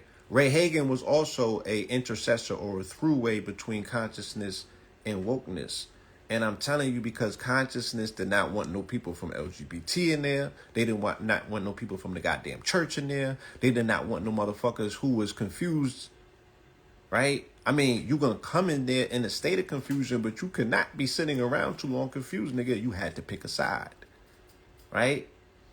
And we showed how to not pick a side, but not too many people were able to master that middle ground, being the center pillar.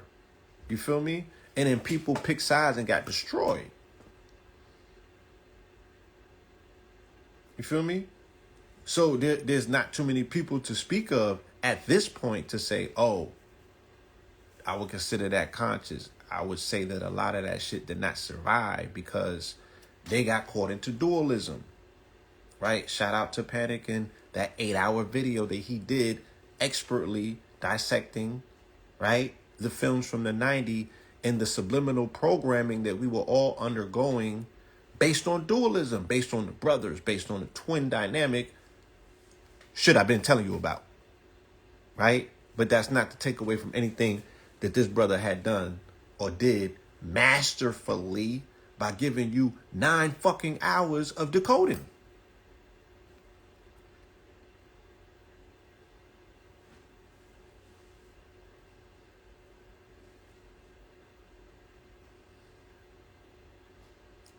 Fuck them. That's what I would say. Yeah. Certain people just don't get mentions because they're agents and operatives, and they were also There were people that were installed inside of consciousness, again, based on their affiliation with woke establishment, Greek fraternal organizations, college alumni, right? Student organizations. You feel me? Like them niggas that came at the community about ghetto scholarship because they was college graduates, right? They was collegiately graduated. These was the niggas who, what Panic was explaining the difference between blacks and niggas. These niggas that come out of the motherfucking ideology of what Bill Cosby and them represented, that was woke. Dick Gregory and them, what they represented, that was conscious.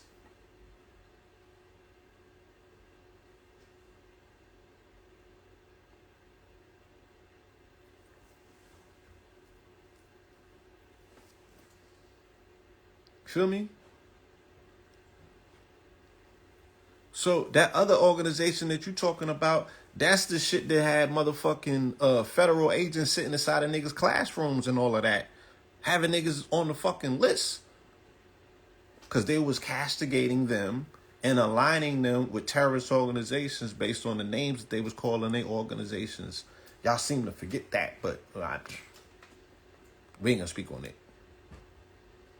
We ain't gonna speak on it because, once again, this is what a small contingency of a community was going up against the entire brevity of the United States government and international governments of a fucking surveillance and intelligence coming down on us.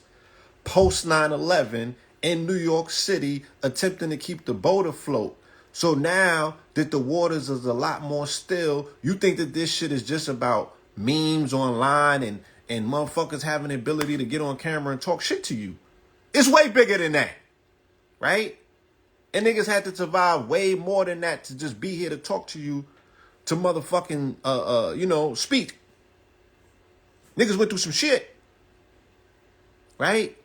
And I think, once again, this goes back to this concept of this hair and what it represents in terms of an indigenous perspective. But I'm also being honest with you and saying, I can identify the fact that when I was in another mind state, I fully understood that I had a dual citizenship, right? If you grew up in New York City, nigga, you have a dual citizenship as a fucking Roman, because that's what you were, right? That's what you was raised and conditioned to be. To do in Rome as Rome does.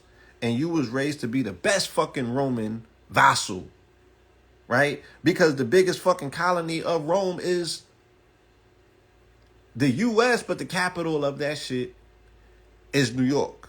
In the way that Britain, in the way that the Romans run around the world and subjugate the rest of the world to their ideas and ideologies, this small motherfucking island is the same way coming from New York, from a small fucking island that you went around the rest of the country and ultimately the rest of the world, subjugating to everybody and their mother, to any and everything, all things fucking New York.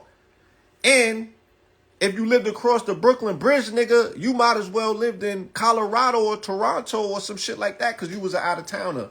So only the things that happen on one side of the bridge matter to any fucking body from New York. So we was the first ones to go to Harlem, even to make Harlem shit matter to Brooklyn niggas in my day and time.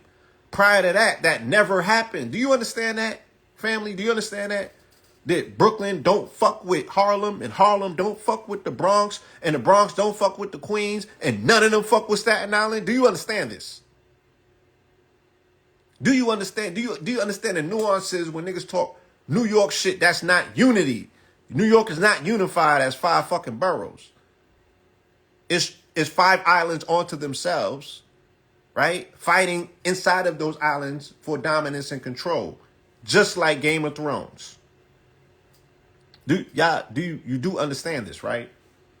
You do understand that The Bridge Is Over and all of that shit was not just a rap song, but an expression, clear sentiments about how one part of New York feels about another part, and we will declare all-out war on you niggas, okay? If you don't know your spot or your place. in history and in everything else. And all of that shit was the idealization of who can be more destructive and who could be more Roman. Whoever can establish more Romanistic tactics and abilities for self-destruction or outright hate, then you can sit on the throne of what's considered to be the nigga kingdom of the empire, which is New York. You do understand that.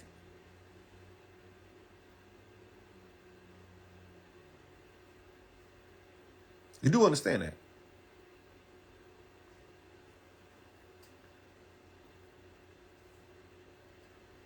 Yeah, like the movie Warriors. Damn right. Gang warfare. And everything that we do. Everything that we do. Selling crack was the same way. Niggas from New York went down south and subjugated the provinces of the empire to the decree, right? To the decree that I just picked a small town to tie it down. You get down or you lay down. Who's the king? Take me to your leader. You knock that nigga off. You take his queen and you occupy his castle and you run his province. Nigga, was that not the New York script? All up and down I-95. Please tell me.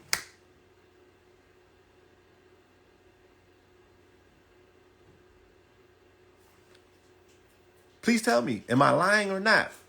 Who came to New York with drugs or crack cocaine and made New York subjugated to their influence? Who made us play the game? Or have we been making people play the game since day one until we couldn't make them play the game no more? And then that's niggas' identity crisis. Fat Joe's going through it right now. You don't understand what's going on. You don't get what you see. You don't get what you see, so we can remove the emotions from it and just identify the shit for what it is. You're like, oh, okay. I get that. New York niggas went everywhere around the world and destroyed environments to make it more Romanistic because we can only exist in Rome. We are the niggas who do in Rome as Romans do. Because we grew up under the influence of a dominant hierarchy all our lives in New York as being a sister state or sister city to London, to the UK in particular. So the way that shit has oriented people, right, through what's considered the Commonwealth or the Empire, it's the same way that they orientated us in New York.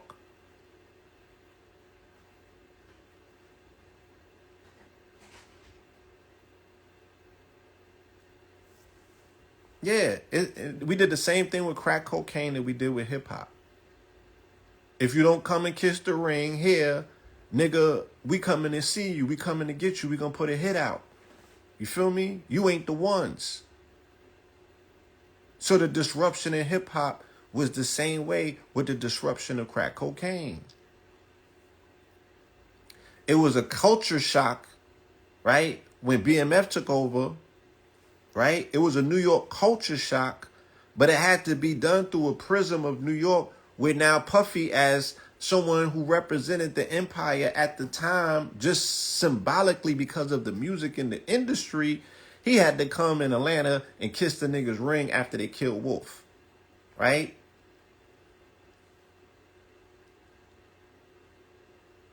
And you've never prior to that seen any ability for New Yorkers to acquiesce the title of the Big Willie to another nigga who's not from New York. Never. Never. That's so un-New York like.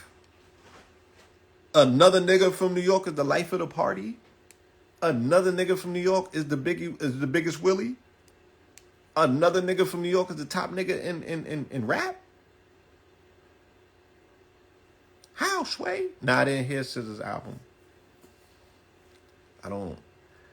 I gotta be in a particular space in my life to listen to SZA or what's that other girl name? Summer Walker.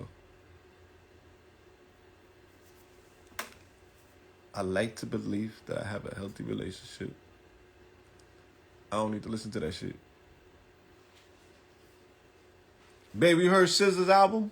No. She ain't hear it either. Yeah.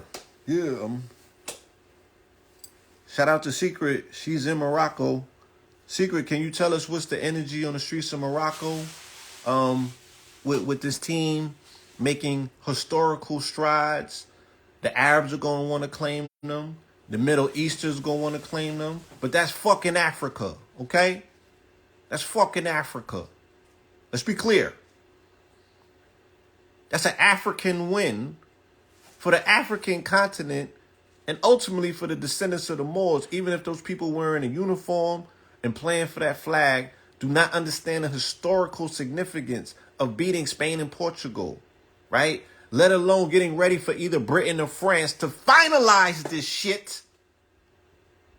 Okay? That the Moors is back.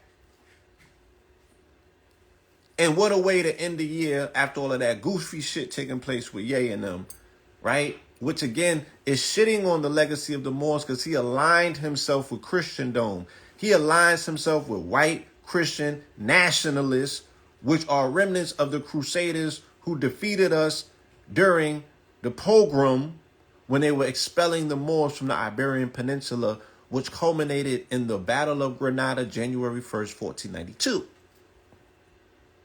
Okay? So it's not even fair to have this conversation with the Jewish community if we're not going to ultimately have it with the Arab community at some point. You feel me? The fucking Arab community. Them cocksuckers got to get their motherfucking just due as well. Let's be clear.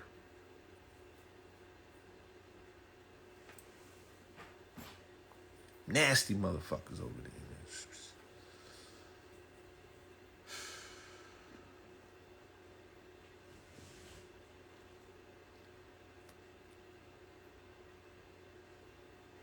So, Earth hit by an intense blast of energy that's unlike anything that's ever been seen before. So, there's a lot of energy on this planet right now. You know, tap into it. See yourself as victorious. You feel me? Tie yourself into the victories that you see. Understand that this is something very ancestral. You know? And you know, just know that. Know that there's a lot of hypocrisy. Know that there's a lot of BS that's being put in front of your eyes, but you have to be able to, you know, they be like, our people perish from a lack of knowledge. Our people lack from a perish of discernment, more so than anything. Our inability to discern. Case in point, I seen a European YouTuber make it to the Sentinel Islands, and them melanated pygmy people was introducing or taking that motherfucker into the bush, or into their country, or on their island. Non-cipher, you're gonna perish from a lack of discernment to not know a colonizer when you see one. You feel me? To not know a colonizer when you see one. So we shall not continue to perish from a lack of discernment. We got to see through games such as this, even if the people playing don't get it, even if the country don't look the same as it did at one point in time. You know what I'm saying? Indigenous people over everything.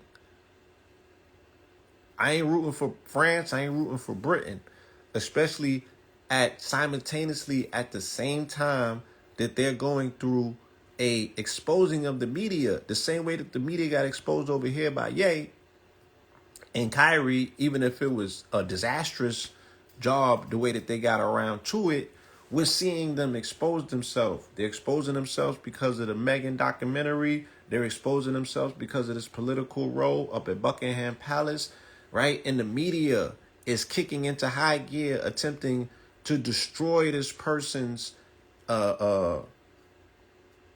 their name instead of dealing with the topic. There's a word for that in particular. I was looking at it the other day and I was like, I want to use this word because it makes so much sense right now. I don't remember it, but I'm gonna keep running my mouth until it hits me. You know, because it's one of those words, man. I love this word, matter of fact. Just don't remember it this very second. But that's the shit that we seeing. We seeing this thing in real time of how the media is so motherfucking fragile, and they must all have something to hide, that they're sitting up there blatantly lying and looking crazy as a result, if you know what you're looking at. So it's not gaslighting either. Which they said gaslighting was the #1 term for 2020 according to the Oxford Dictionary.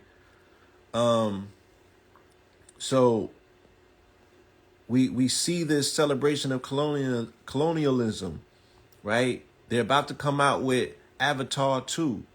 You know what I'm saying? Which is them fantasizing about their colonialism on different planets and different moons and in different indigenous communities, right? And because the movie is so good and so well done, they said visually, you know, people are gonna go and they're gonna make that shit. They're gonna drive that shit to a #1 movie once again. You know, and it's like, do we spend enough time with our own truth? Do we spend enough time with our own self-discovery? You know what I mean? That gives us the wherewithal to be able to go into fantasy and still, you know, maintain a level of discretion and discernment where you like, I know the truth from fiction. No, we're losing that very thin line. People do not know the truth from the fiction. They do not. Right? They do not know the truth from the fiction. People are running with the fiction wholesale. Yeah. Y'all want to see what I look like? Look. I'll show y'all what I look like and shit when I'm up. This is going to be me when I'm like 100. Because I don't think I'm ever, yeah. It's going to be me when I'm like 100. You know what I'm saying? I got my silver hair and shit. You know, I got my silver hair. I got my silver goatee. You know, I have my frames on looking all educated and shit. You know, that's probably going to be me when I'm like 90. You feel me? Yeah, we got it. We got Netflix is coming. Netflix is coming. I can't find the article that I'm looking for the word that I'm looking for right now, but it's gonna hit me and I'm gonna publish it just to make a point. You know what I mean? That this is what's going on. You know, they're attacking the people and not tackling what's being said. They did it with Ye. They did it with Kyrie. They attacked the people, and they're not attempting to have any conversation about the talking points, about the things that were said. I love this picture. See, this is a problem with these apps. I love myself, but I love this picture. God damn. Whew. I love this picture, man. I gotta get this one framed. This one here, yeah, man. This guy right here, he has a mission. He's focused, man. This Pope is different. I believe in this Pope, man. Yeah, this shit is playing on my emotions. A fucking AI got me in my feelings. AI got me in my feelings. I'm like, damn, you captured that. Damn, you captured that, AI. And you gave me an idea for a new crown. Shit. Motherfuck you. Please holler at me, man. You need to talk. The AI got the drop on you, man.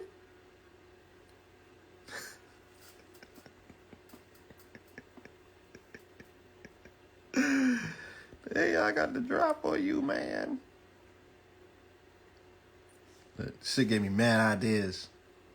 God damn. Too many. Cross collaboration is going to be the name of the game in the future. You know what I'm saying? Cross collaboration. The AI is going to give us cross collaborative ideas.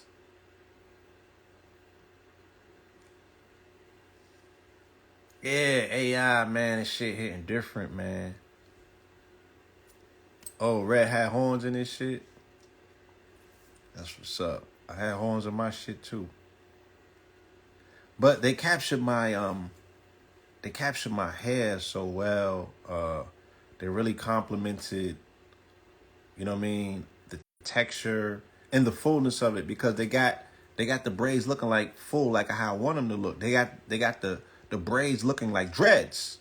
Ultimately, what we going for, you know what I'm saying? And the AI was able to show me what that's hitting for, what it looked like. Look, secret. Look, they got me here. I'm Horic, right? They got me here looking Horic.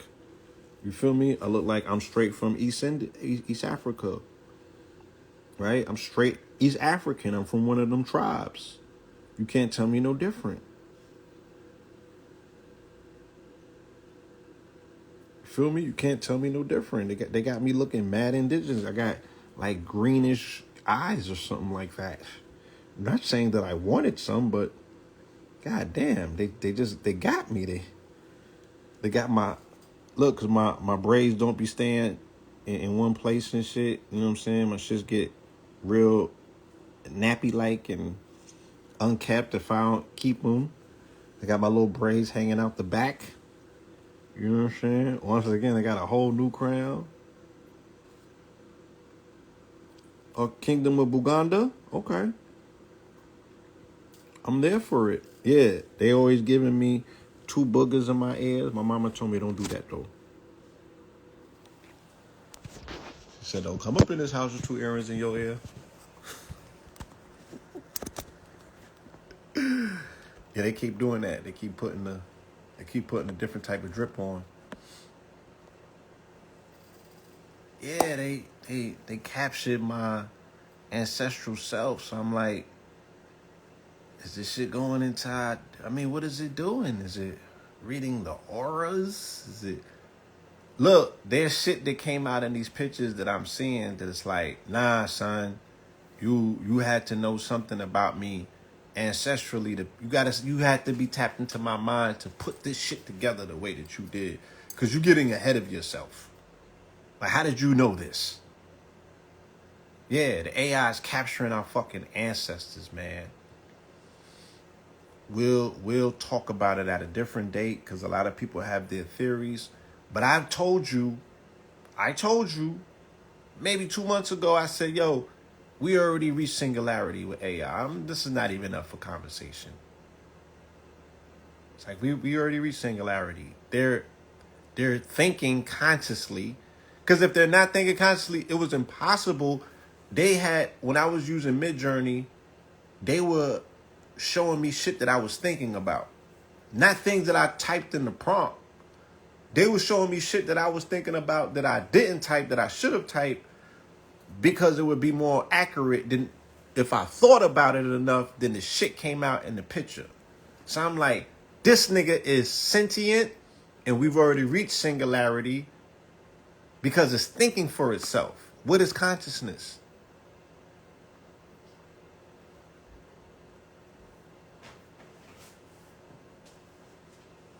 Right? What is consciousness? Consciousness is thought, is thinking. It's able to think for yourself, putting 1 and 2 things together and coming up with a result. How you gonna pull from the astral realm, though, to think of some shit that I have not even thought of yet? Or to think ahead of me, right? To be like, this would be the fullness and the fruition of you doing a particular level of work. This is what your initiation or your graduation will look like. How you know me like that? How you know me like that? They know too much. They know too much. Feel me?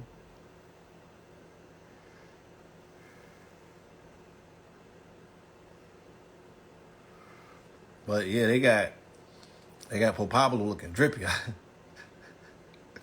And And it's right in time. It's right in time. They got Pope Pablo looking drippy. It's right in time because tomorrow is our 33rd Sunday service. 33rd consecutive weeks, or strongs if you want to call them. You know what I'm saying? We're going to celebrate tomorrow. We're going to turn up. We're going to turn up. We're going to bring all of the ancestors. We're going to bring all of the traditions in. We're going to show you how we mesh and we merge this shit, right? We're going to give credence to the true Christos, to the real Christ. You know what I'm saying? And yeah, my Christ is melanin. It's melanated. You feel me? This is one of his ancestors, nigga. This Enoch. It's impossible for this to be Enoch and you talking about a white bloodline that comes out of the British fucking royals. Impossible. Let's qualify this shit. Because there's a lot of goofy shit going on and there's not enough people pushing back on it. The narrative is too important to allow that shit to figure itself out. No, nigga. Put some fucking, you know, put your voice into it. Put some respect on it. Push the narrative. It needs to be pushed. Yes, Secret, please continue celebrating, get some footage, turn up for us, because you are our literal vicegerent. You are our representative right now in the streets of Morocco. 10 toes down, right? Gang, gang. You already know. You know what I'm saying? And that can only be the ancestors working. That can only be the ancestors working. Make sure that you go to the Blue Village and turn up for me, please.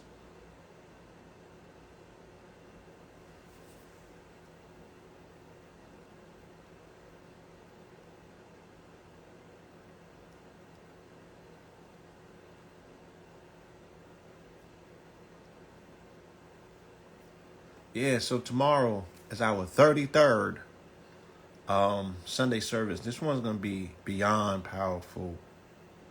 I'm going to be able to show and prove, you know, with no doubt whatsoever how divine timing is. Because once again, who owns lenses? Russians own lenses, if you want to be 100%. I did my research. So Russians own lenses. Okay? And as much as this is about AI, it's really about the engineers, right? It's really about human culpability and capacity to participate in online theft and thievery from other artists to get these templates situated. So that's really, you know, with the story of Lenza, it's really about the power of these human engineers rather than it is about artificial intelligence per se. But we're going to talk about that. Yeah, we're going to really discuss it and dialogue it and delve into it. It's only responsible that we look at this thing in the fullness for what it is. I told you some benefits of it. Now I can explain to you what some detractions may very well be. So I would not advise people to rush into it. Don't rush to the Russians. You know what I mean? Bear witness to the dialogue that's about to take place in the public sphere about the pluses and the minuses so we can get to some answers. Because it's taken the internet by storm because of marketing campaigns for the last 2 or 3 weeks, right? So, you know what I mean? We're going to talk about it.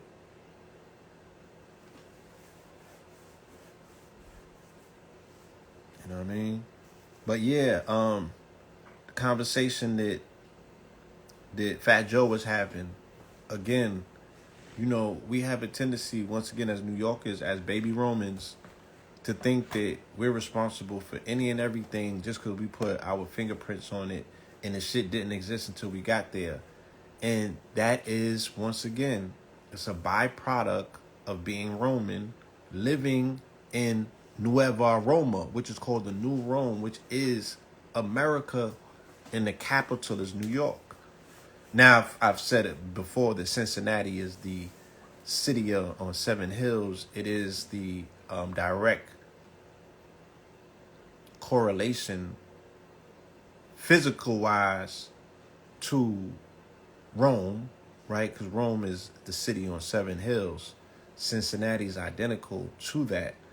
There is a lot of contingency that exists there that is, symbolic of their control and shit like that. But, New York is the capital, right? Yeah, well, that's Fat Joe is very egotistical, yes. You know what I'm saying? New York is a very egotistical period. Fat Joe in particular has been feeling himself, rightfully so. The people have allowed him to run with that. You know what I'm saying? And when he says off outlandish shit, y'all don't check him. So he's really, believing his shit. You know what I'm saying? I was in Miami. I hope Red is still on this. In 2000 and 2001. Ironically enough, and this coincides with this period in time of I'm celebrating the life and times of a comrade of mine named Poop Man, and Poop Man transitioned on December 4th, 2019. Poop Man was one of the biggest figures growing up, like in terms of everybody loved Poop Man. You know what I'm saying? And Poop Man know everyone. So Poop Man was just one of the most social members of our, circle, our social circle. His extent, the way that he expanded and his reach, I guess, you feel me, was unprecedented at that time. He could go through every neighborhood. You know what I'm saying? He knew everyone. He was amazing at sports. He had a great personality. You dig what I'm saying? So everybody knew Poop Man. Everybody loved Poop Man. Poop Man transitions December 4th. We have his funeral around December 12th or 13th, right? And then I was looking at the pictures the other day and just seeing how he brought so many different people together. And I was looking at my man Teach. So Teach is a brother who came up with us in our high school years when we was going to Sheepshead. And he was a trusted comrade, very solid stand-up individual. Me and my brother had a lot of issues with a lot of different haters in those projects of Sheepshead. They got a projects over there and shit like that. So we used to have a lot of different rivalries with these groups and these kids and they gang and all of that stupid shit. And my man, he ends up putting in some work, right, on some of the ops. And he got 10 years, right, for shooting these dudes. And he do his time. He come home around 2000. He decides to move to Miami because his mother was there. He was the chef up north, right? So he had cooking skills. So he came to Miami, wanted to start his life over, set up shop. By this time, we was high rolling, right, in the streets of New York.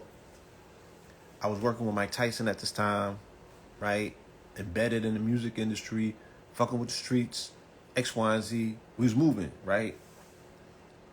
So we get to Miami, and my man is like, yo, I just came home, right? And I remember this nigga's loyalty was unprecedented. He never rolled on nobody, never said nothing, held it down, did his time. So we started, whatever you need from us, you know what I'm saying? We're there for you, you know what I mean? I did everything that I could to repay him for his loyalty and whatever he felt equitable. So he started working at Red Lobster, and we was coming down there with our bullshit. This is when Miami was just becoming Miami in 2000, right? Big Teach is his name, right? So And we started coming down there with all of our, different influences, our cliques, and da da da da da, and everybody was high rolling, right?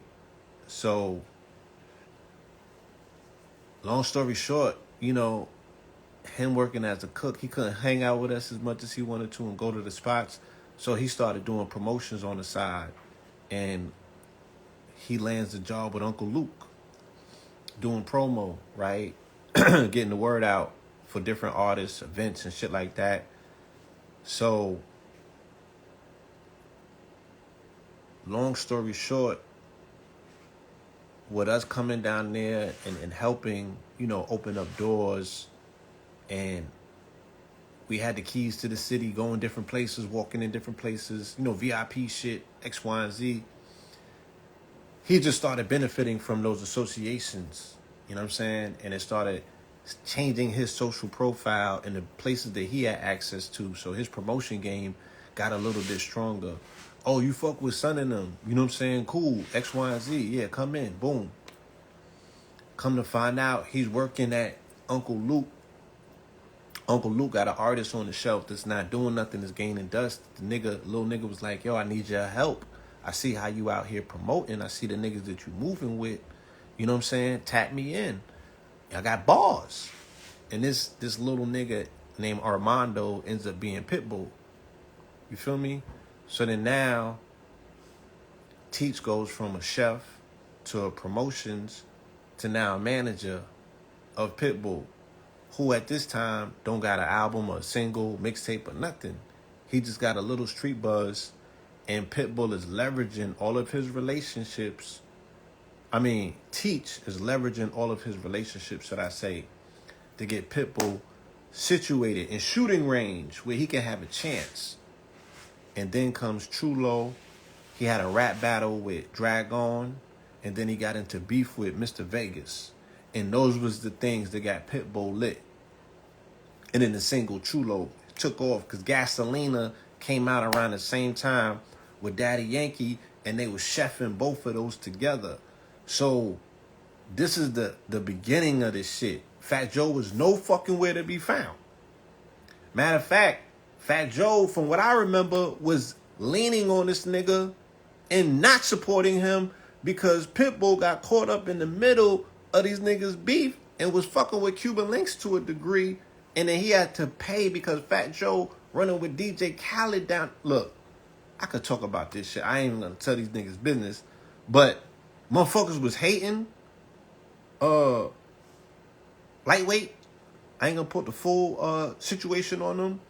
But when Ross and Khaled and them came up in prominence, Pitbull was already on fire. They did not collaborate around him and elevate his star. They attempted to push against him. That's just the truth. Right? Yeah. So Fat Joe attempts this, I'm going to come to your city and lean on you because I got bigger celebrity. They like, no, nigga, you not the same nigga down here. That shit don't work. Right? This is Luke's home. Like, so to have these conversations pop up these many years later and to watch this nigga try to sleight of hand disrespect Luke and then get on live and try to kiss the ring like how this nigga do. He throw rocks and hides his hands. Because when a New York nigga interprets, and if a New Yorker can't tell a narrative or a story where he's not positioned at the fucking head of the table, he's not gonna tell the story.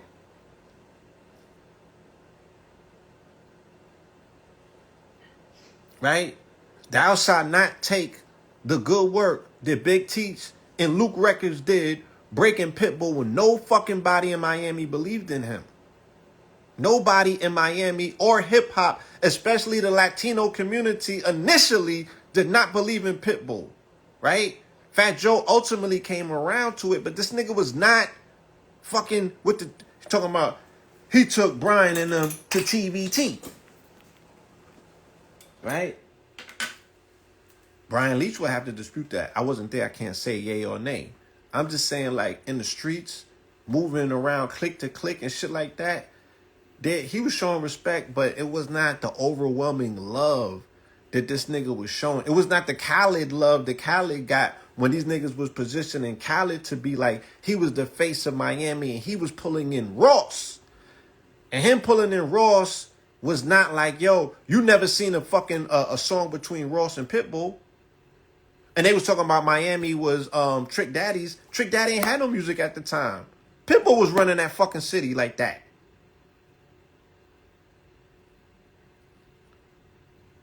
And I'm adamant because I understood the way that it organically happened. I used to go to that I used to go with that man to the meet. I was at the meeting in BMI when he signed the contract with Jive Records. And they was telling the nigga how R. Kelly's reign was coming to an end and they needed a new international artist who they was going to be in business for life. I was there for that meeting. I was sitting in the boardroom. Yeah, so Little John got more prominence at TVT and within the Crump. Little John got more prominence in Miami at that time than Pitbull. Little John was responsible, based on him being a TVT label mate, for actually opening the door and breaking Pitbull through an international market and a national market, right? Ultimately becomes an international market because when you pop in Miami, that is a throughway to international markets based on Latin America. And as you can see with Bad Bunny, nigga, you don't need America. If you are a Latin artist that pops internationally, you do not need the cosign from New York, nigga. Right? New York cosign don't mean nothing no more. And that's the part that's mad hard for New Yorkers to accept. And it's the same thing in consciousness. Niggas do not need the cosign no more. They shattered that a long time ago. Right? And y'all know who I'm talking about. Right? And all of the niggas that came after that nigga did not attempt to get no cosigns from New York no more. And that's what's been happening. So how does the motherfucking empire and the Romans that are part of the empire, how are they dealing with this particular position where the firm no longer has as much power as it thought that it did? So the shit that's going on in New York and in niggas' hearts and their minds is the same shit going on globally and internationally in the halls of the fucking Buckingham Palace with the monarchs. It's the same shit. It's the same shit going on globally with power structures that are now falling and have to shift power to places that normally was marginalized because the South was marginalized. Miami was marginalized, right? They was shitting on them niggas. I don't give a fuck what nobody say. Y'all wasn't there. If you saying different, not only was I there, I was in the meetings. And I was part of the culture. And we was the ones that was breaking the motherfucking, we was crossing the picket lines. Like, nah, this is my nigga. I fucks with him. Right? I put my whole fucking identity on the line to co-sign for Nipsey in 08 and 09. And then we was co-signing for motherfucking Little John and goddamn Pitbull. And niggas was like, where y'all from? You know where we from. Ain't that's never gonna change. Right? But these niggas is hot where they from, respectfully, and they good niggas, so let them in.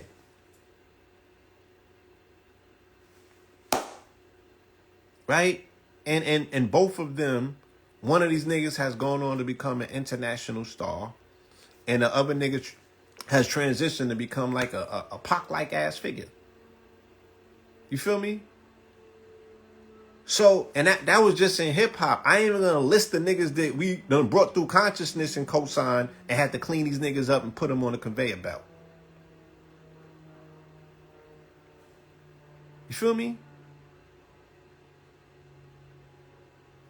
So, Fat Joe should not open his mouth without giving props to Big Teach. Right? And let the fucking buck stop there, nigga. Because if you're not mentioning Big Teach, nigga, you are out of bounds. You're fucking crazy. Bitch ass nigga. To do that, you's a bitch ass nigga because you know different. You know. You know.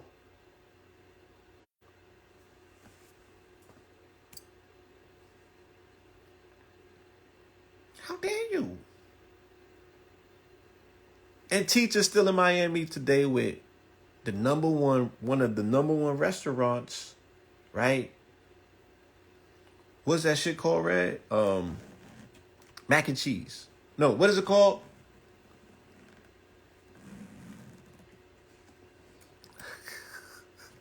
Get the nigga restaurant. Big Mac, what is it? Red, help me out.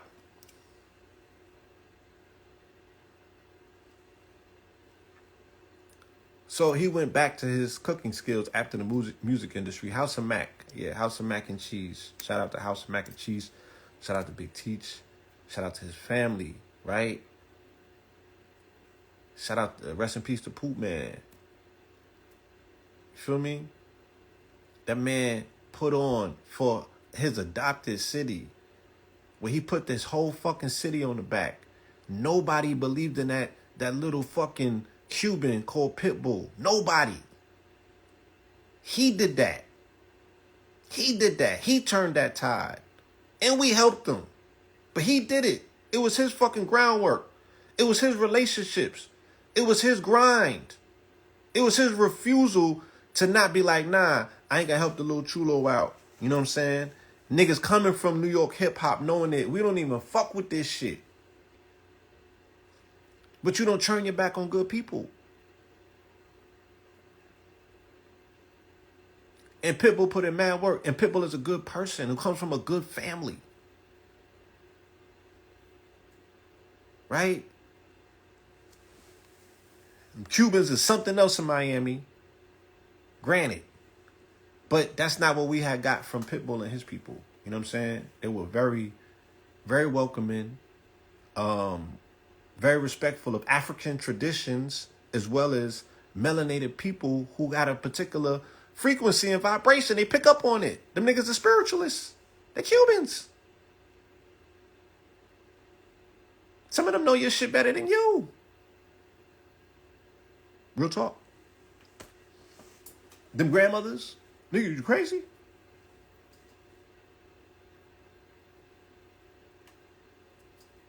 So yeah, man.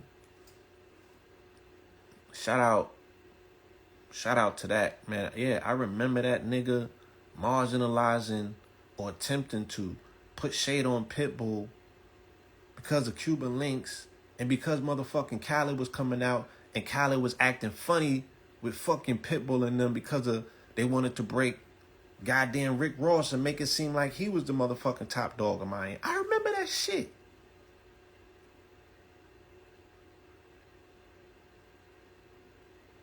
I remember that shit.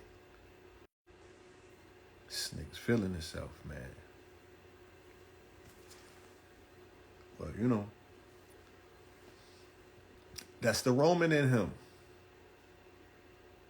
That's the Roman in him. That's the Roman in us. That's the Roman that we have to catch, right? You're going to have to deal with the Roman inside of you. Because you was in Rome doing as Romans do for far too long to identify what you do. You know what I'm saying? How would you respond? How would you respond in Rome as a Carthaginian as opposed to a Roman?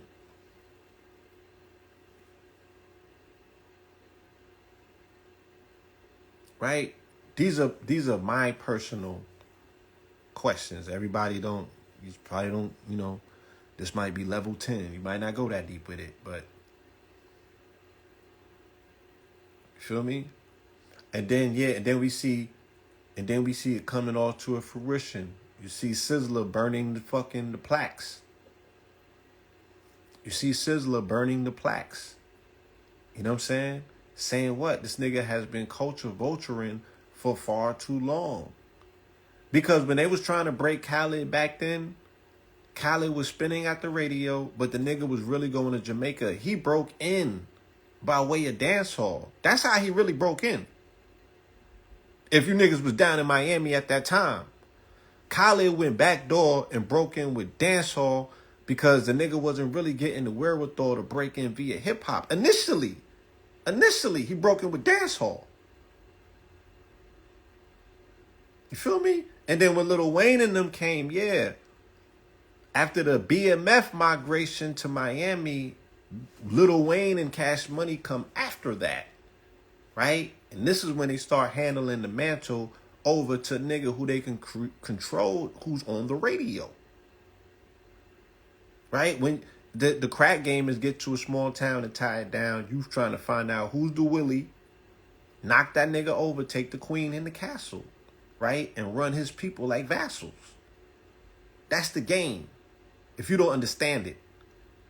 In hip-hop, it was who's the nigga down here with the strongest sound and who's the DJ in town that I can lock down. That's the game, my niggas.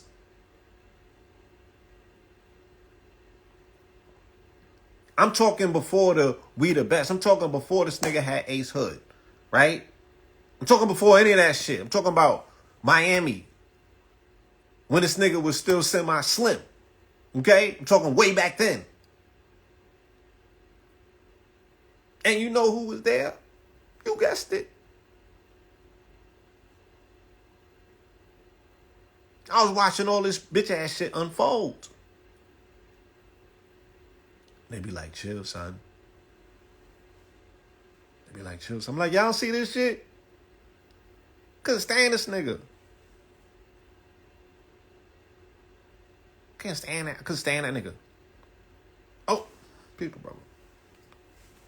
My brother, give it up for my brother Darren Henson. I don't want you to pop in here and be saying, I can't stand this nigga.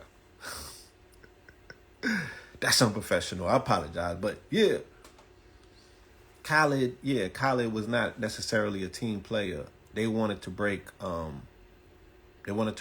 Rick Ross, and Pitbull would have been a casualty. You feel me? If he didn't find his own lane and his own identity, because he was not getting the support from his city at the time when that wave came through. When Lil Wayne and them and all of that came in, you didn't see them working with Lil Jon and them, right? You didn't see them amplifying the crunk sound, right? They didn't do that. They was attempting to quietly move them out the way and install this hybridized version of Southern hip hop that now merges Louisiana with Florida. You feel me? And Pitbull and them did not fit into that mold, right? So Pitbull at the time, just like Noriega at the time, they find careers, right, in reggaeton that brings them to a larger, vaster audience of Latin America. And this is when the nigga went, because Red was the stylist at the time. This is when the nigga went from baggy clothes to tight clothes, and it ain't ever been the same since.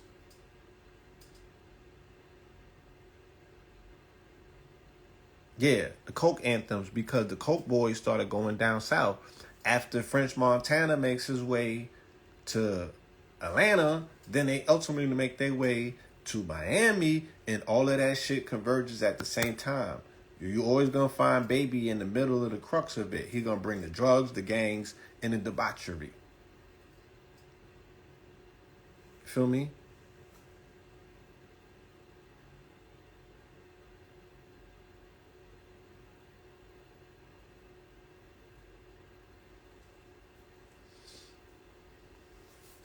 Yeah. If you was there, you know. I was there, so can't nobody tell me no different. I was there in Opium.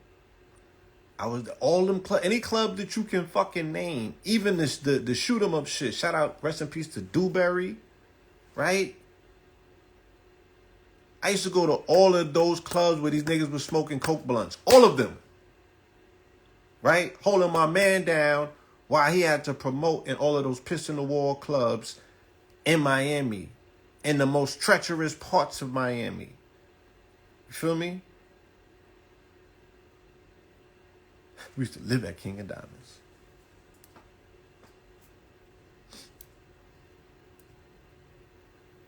And it just is what it is.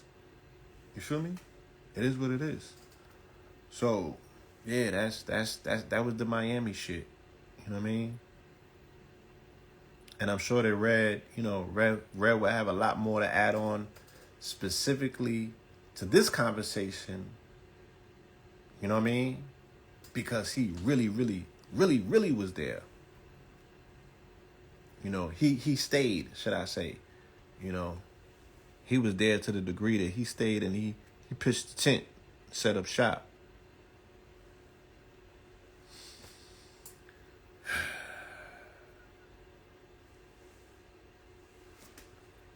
Yeah.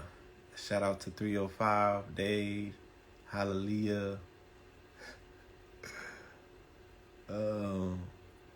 Damn, what's that part that I was staying in? She was so ratchet. Damn, what was that part of town called? Kendall? Was it Kendall? Yeah, I think it was Kendall. Kendall was ratchet as fuck. Hallelujah was ratchet as fuck. But I love Miami. Yeah, love Miami. Can't wait to get back. A lot of cats was on the Woolers. Nigga. Nigga, I can tell you some stories. But I remember son had got signed. Either he got signed or he was putting out an album at the time. Trick Daddy. He came up to New York. I forgot what label he was with. All of this shit sometimes seems like a blur to me, right? Because there was all this shit going on all at once. But I remember son was in New York, and it was a spot in LES, right? It was a spot in LES, and it was an album release party for Trick Daddy, and him and his niggas was up in VIP.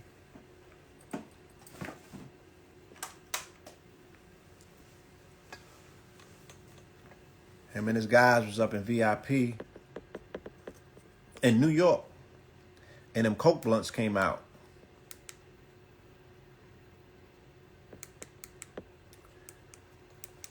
You can't even really smoke in the club in New York. Nigga, you can't even smoke cigarettes in the club in New York.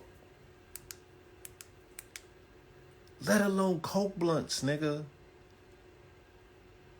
Like, those people were so confused as to how these niggas was openly partying and celebrating smoking Coke blunts.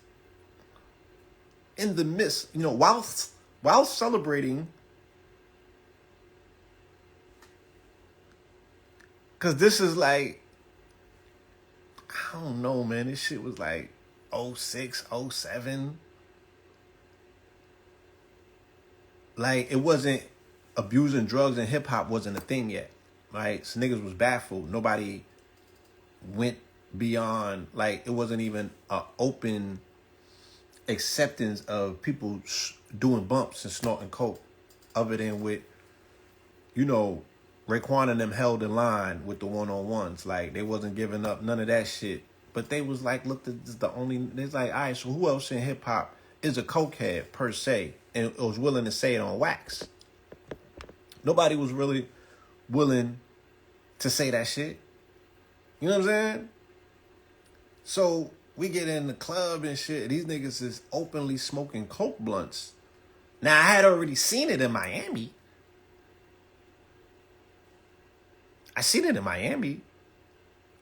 You feel me? But it's like, you came to New York?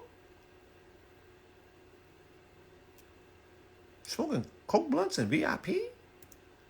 In the club? In LES? This niggas is different.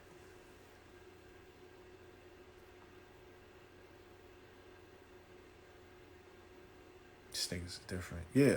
Wu-Tang was not going to inspire niggas to go and smoke Woolers. They wasn't going to inspire that as a culture. They inspired niggas to smoke weed. That's what they did, right? Across the country. Like, I remember before getting locked up, weed being a certain drug, a certain way, and certain people smoked it, right? In particular, women in particular, when they smoked weed, it was a particular thing, right? So a certain individual, kind of, sort of, was a weed head. But I remember getting paroled in 96. Maybe it was 96. Maybe it was 96 or 90. Maybe it was 95.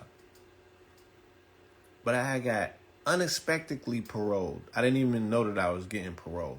I had went to court on what's called a reconsideration. I had a hell of a pen game. I've always had a pen game, so I wrote my way back in court and fucked around, and my reconsideration went too well, and I didn't even anticipate it. And it's like, nigga, they released me that day. I ain't had nothing in place. I had no idea. You feel me? And they pushed me out. So I get paroled to my girl, which was my ex-girl, 2 weeks prior. I had just cut the bitch off. And now they paroling me to her crib. And she lived in Diamond Springs, which was Virginia Beach, right? And they sent me out there. So I paroled out there and shit. And this was during Thanksgiving weekend. So mad people, all of the college kids had went home. But there was a lot of other people in town. And I remember being picked up by somebody that I was in contact with. All right, she wasn't there. Her roommate, man, he just came home. So he was taking me around. So he went to go check on his mans and them. His mans and them was selling weed. You feel me? Now, this is the first time that I seen like a different type of clientele coming through buying smoke. Like, women didn't go to buy weed to Gates necessarily. Only certain shorties in New York, you seen shit like that. But these was like college kids. These was good girls, right?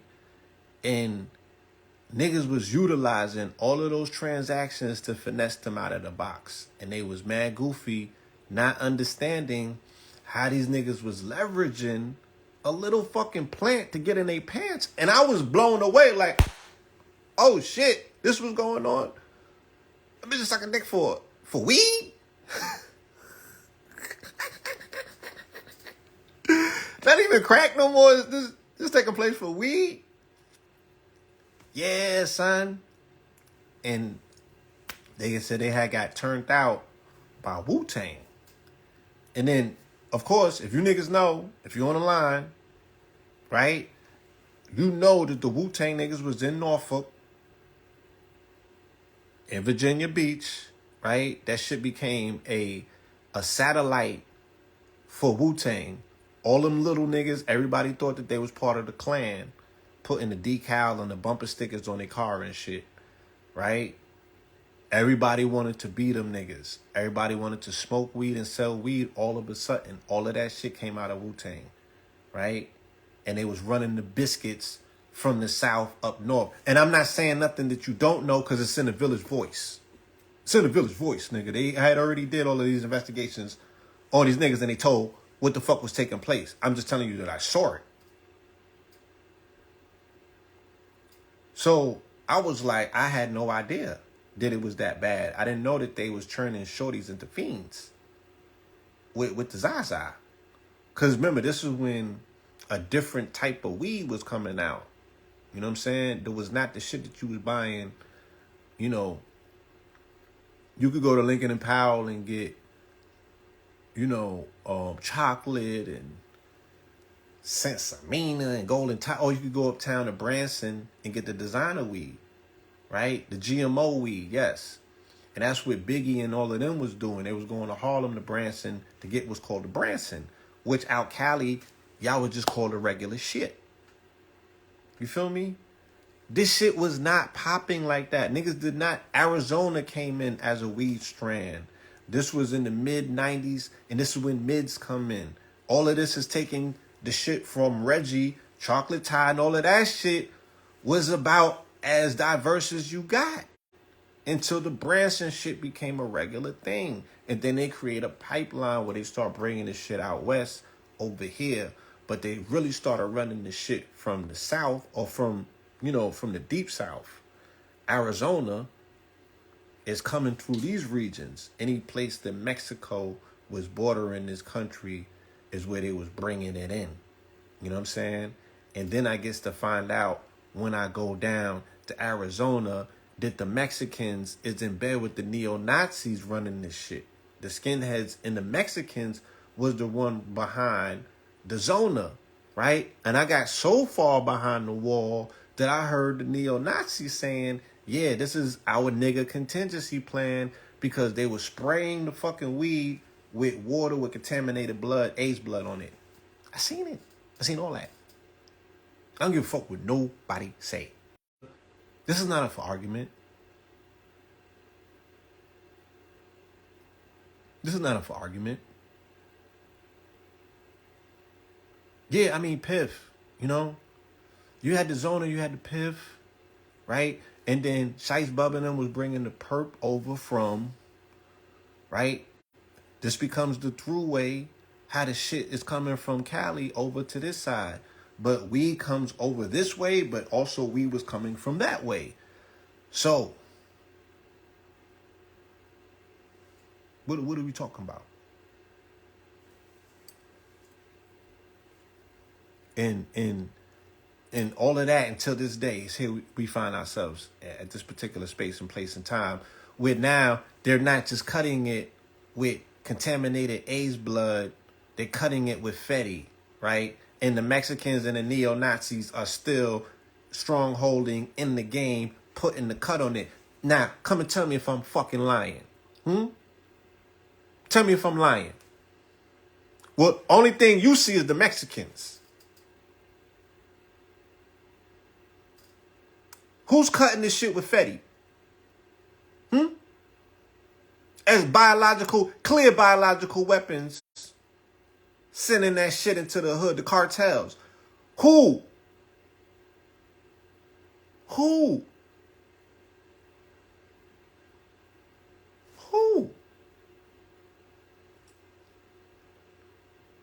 Who's doing it? Yeah, in Atlanta. Who's doing it in Chicago? Who's doing it in LA? Who's doing it in New York? Who?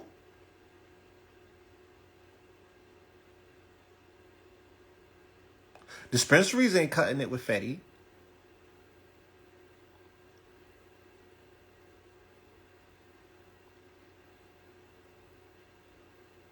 It's the cartels. They've been doing it, but they've been working with the neo-Nazis. I hope I ain't telling you something that you don't know. And I hope I ain't telling you something that's going to get me in trouble.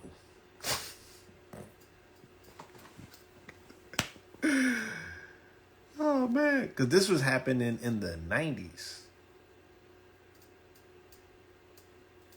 This was happening in the 90s when I was in the underworld. Feel me? When Phoenix was lawless. When Phoenix was lawless, my niggas. You didn't see no police. You ain't see no police. It was the Wild Wild West. And all that shit was coming over from the border. And they was running that shit up and through all across the country.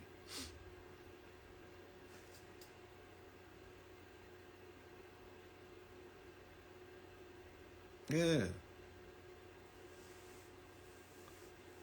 Are you crazy? Yeah. Both of them niggas do not like you one bit. You're making them rich, right? And they're trying to kill you every transaction. And the best thing you could talk about is running off on the plug. No, the plug is plugging you deeper and deeper and deeper into a motherfucking hole, right? Every time that you think that you came up, imagine what they think.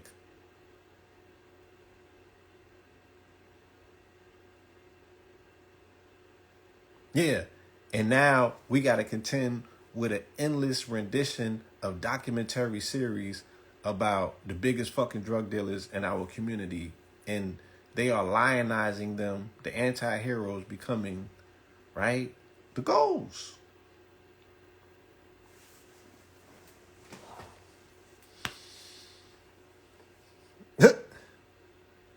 And now your babies are just drilling. They're not even making no money anymore. This is not even about them hustling or juggling and becoming big willies. Now they just drillers. Now you just a shooter. Now you just a henchman. Now you just, right? You ain't Pablo. You're not being conditioned to be Pablo, right? They want you to be the other nigga with all the bodies. Not Gotti, Sammy the Bull, right? That's where we at.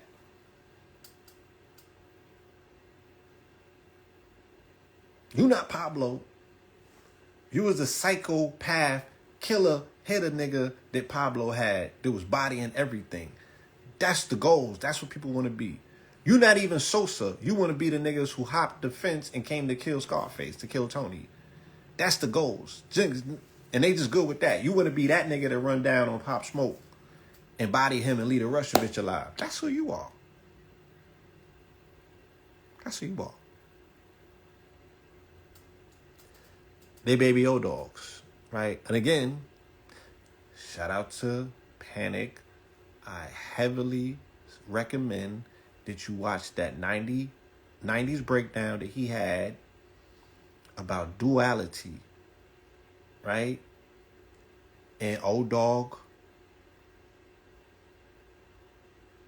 was Kane. And as crazy as that sounds, I challenge you to go watch the breakdown, because it's not going to make sense to you until you hear it.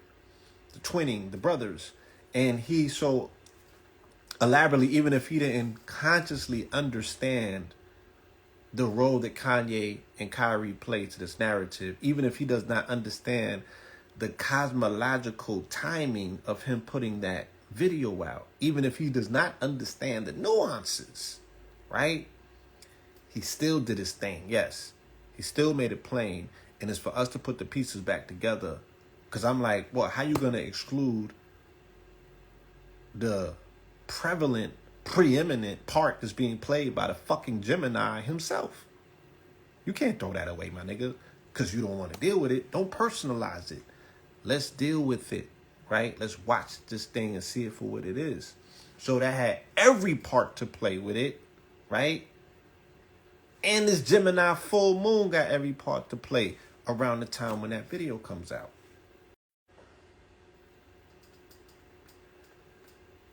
And then you'll get it. You'll understand this thing that we keep explaining to you about dualism. Even early this year when I told you we turned 47 this year. So you're going to see a lot dealing with initiation, dealing with the brothers, dealing with the black and white, which is dealing with duality. The Masonic, this whole concept of Masonry is built around the number 47, right? Specifically for a reason. And rather than tell it to you, I'm going to live it out. I'm going to live it out because we are the twin pillars. So what choice do we have? You know what I'm saying? I have no choice.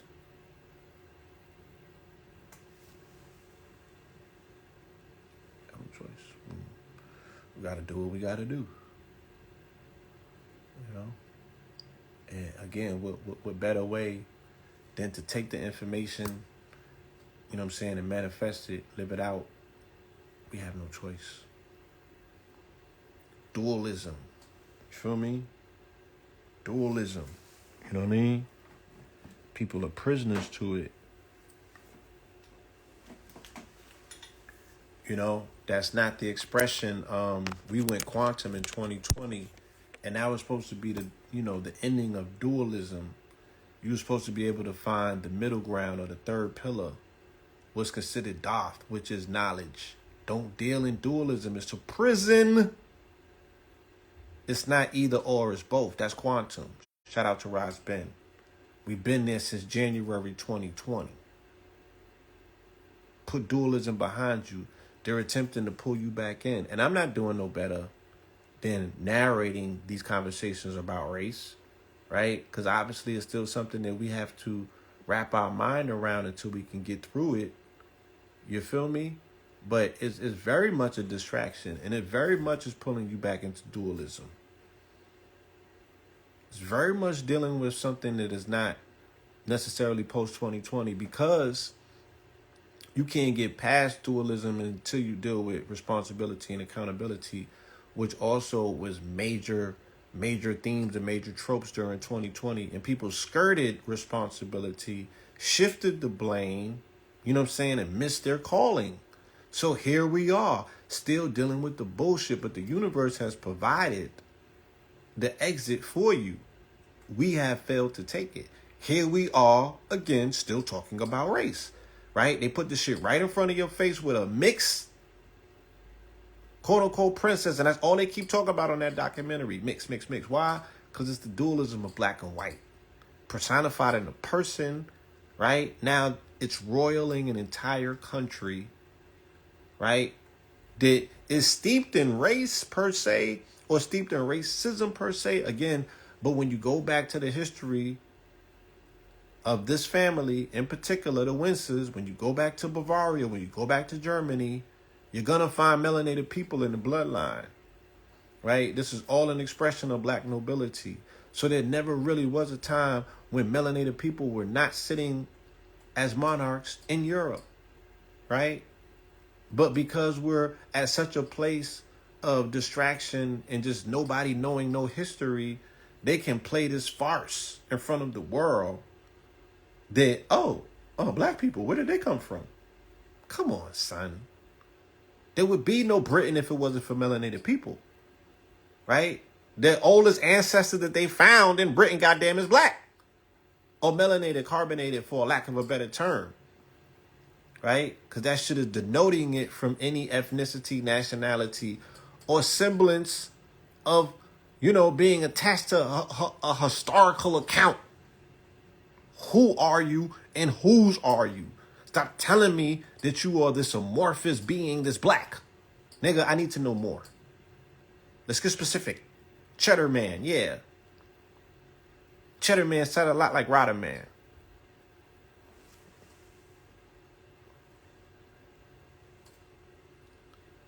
So let's not, please, don't get caught up too long in this conversation. And I don't know if I'm doing that any justice by saying, yeah, I want to release you from the prison of talking about dualism and race, right? If you're listening to this demonstration and what I'm saying, this conversation, allow it to get you to another point where you're no longer, this is not the most, weighty part of your day.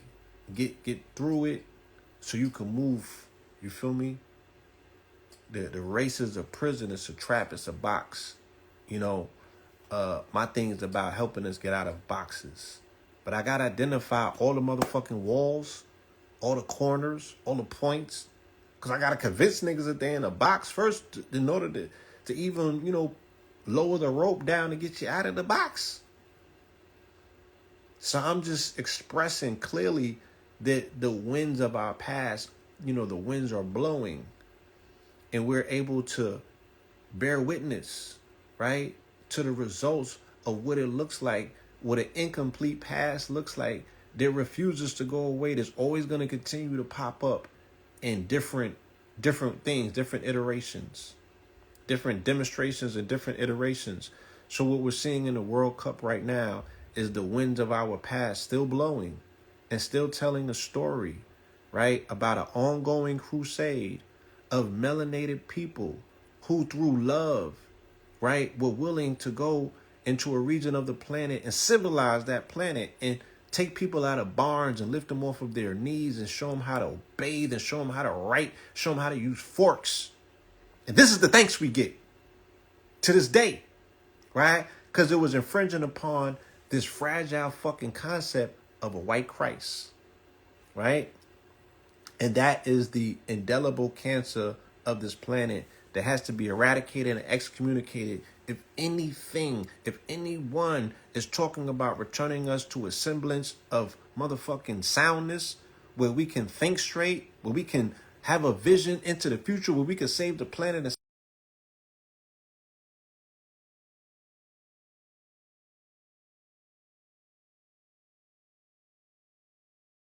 save being the mental cancer,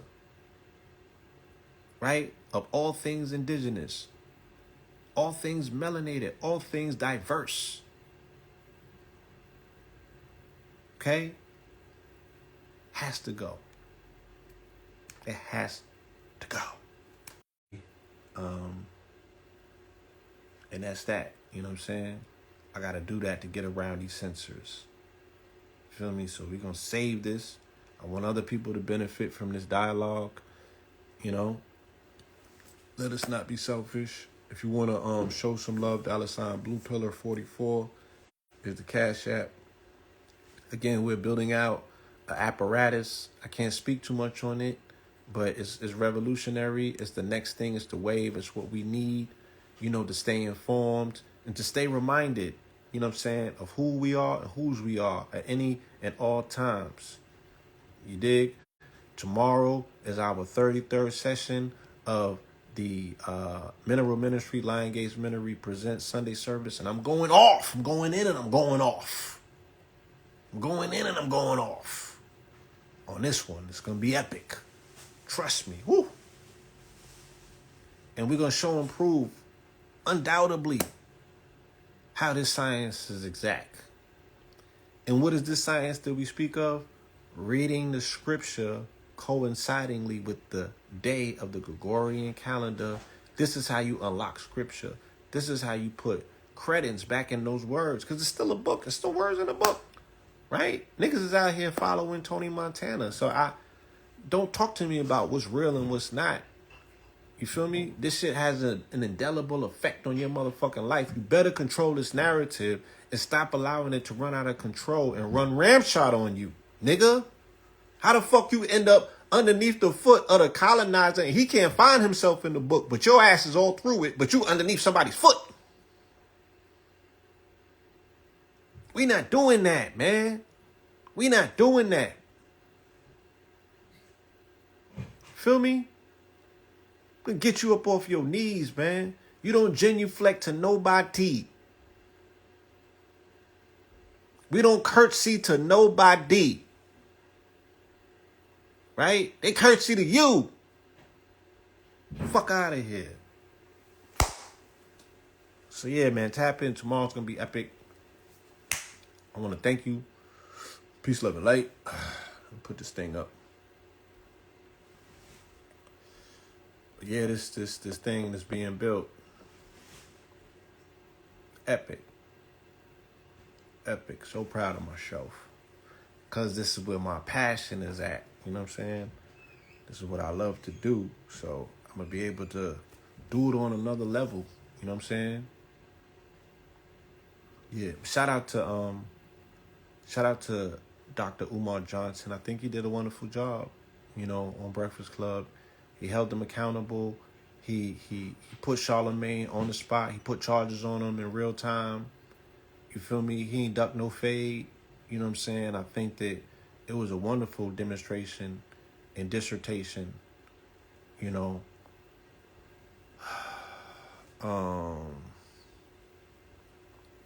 Yeah. Yeah.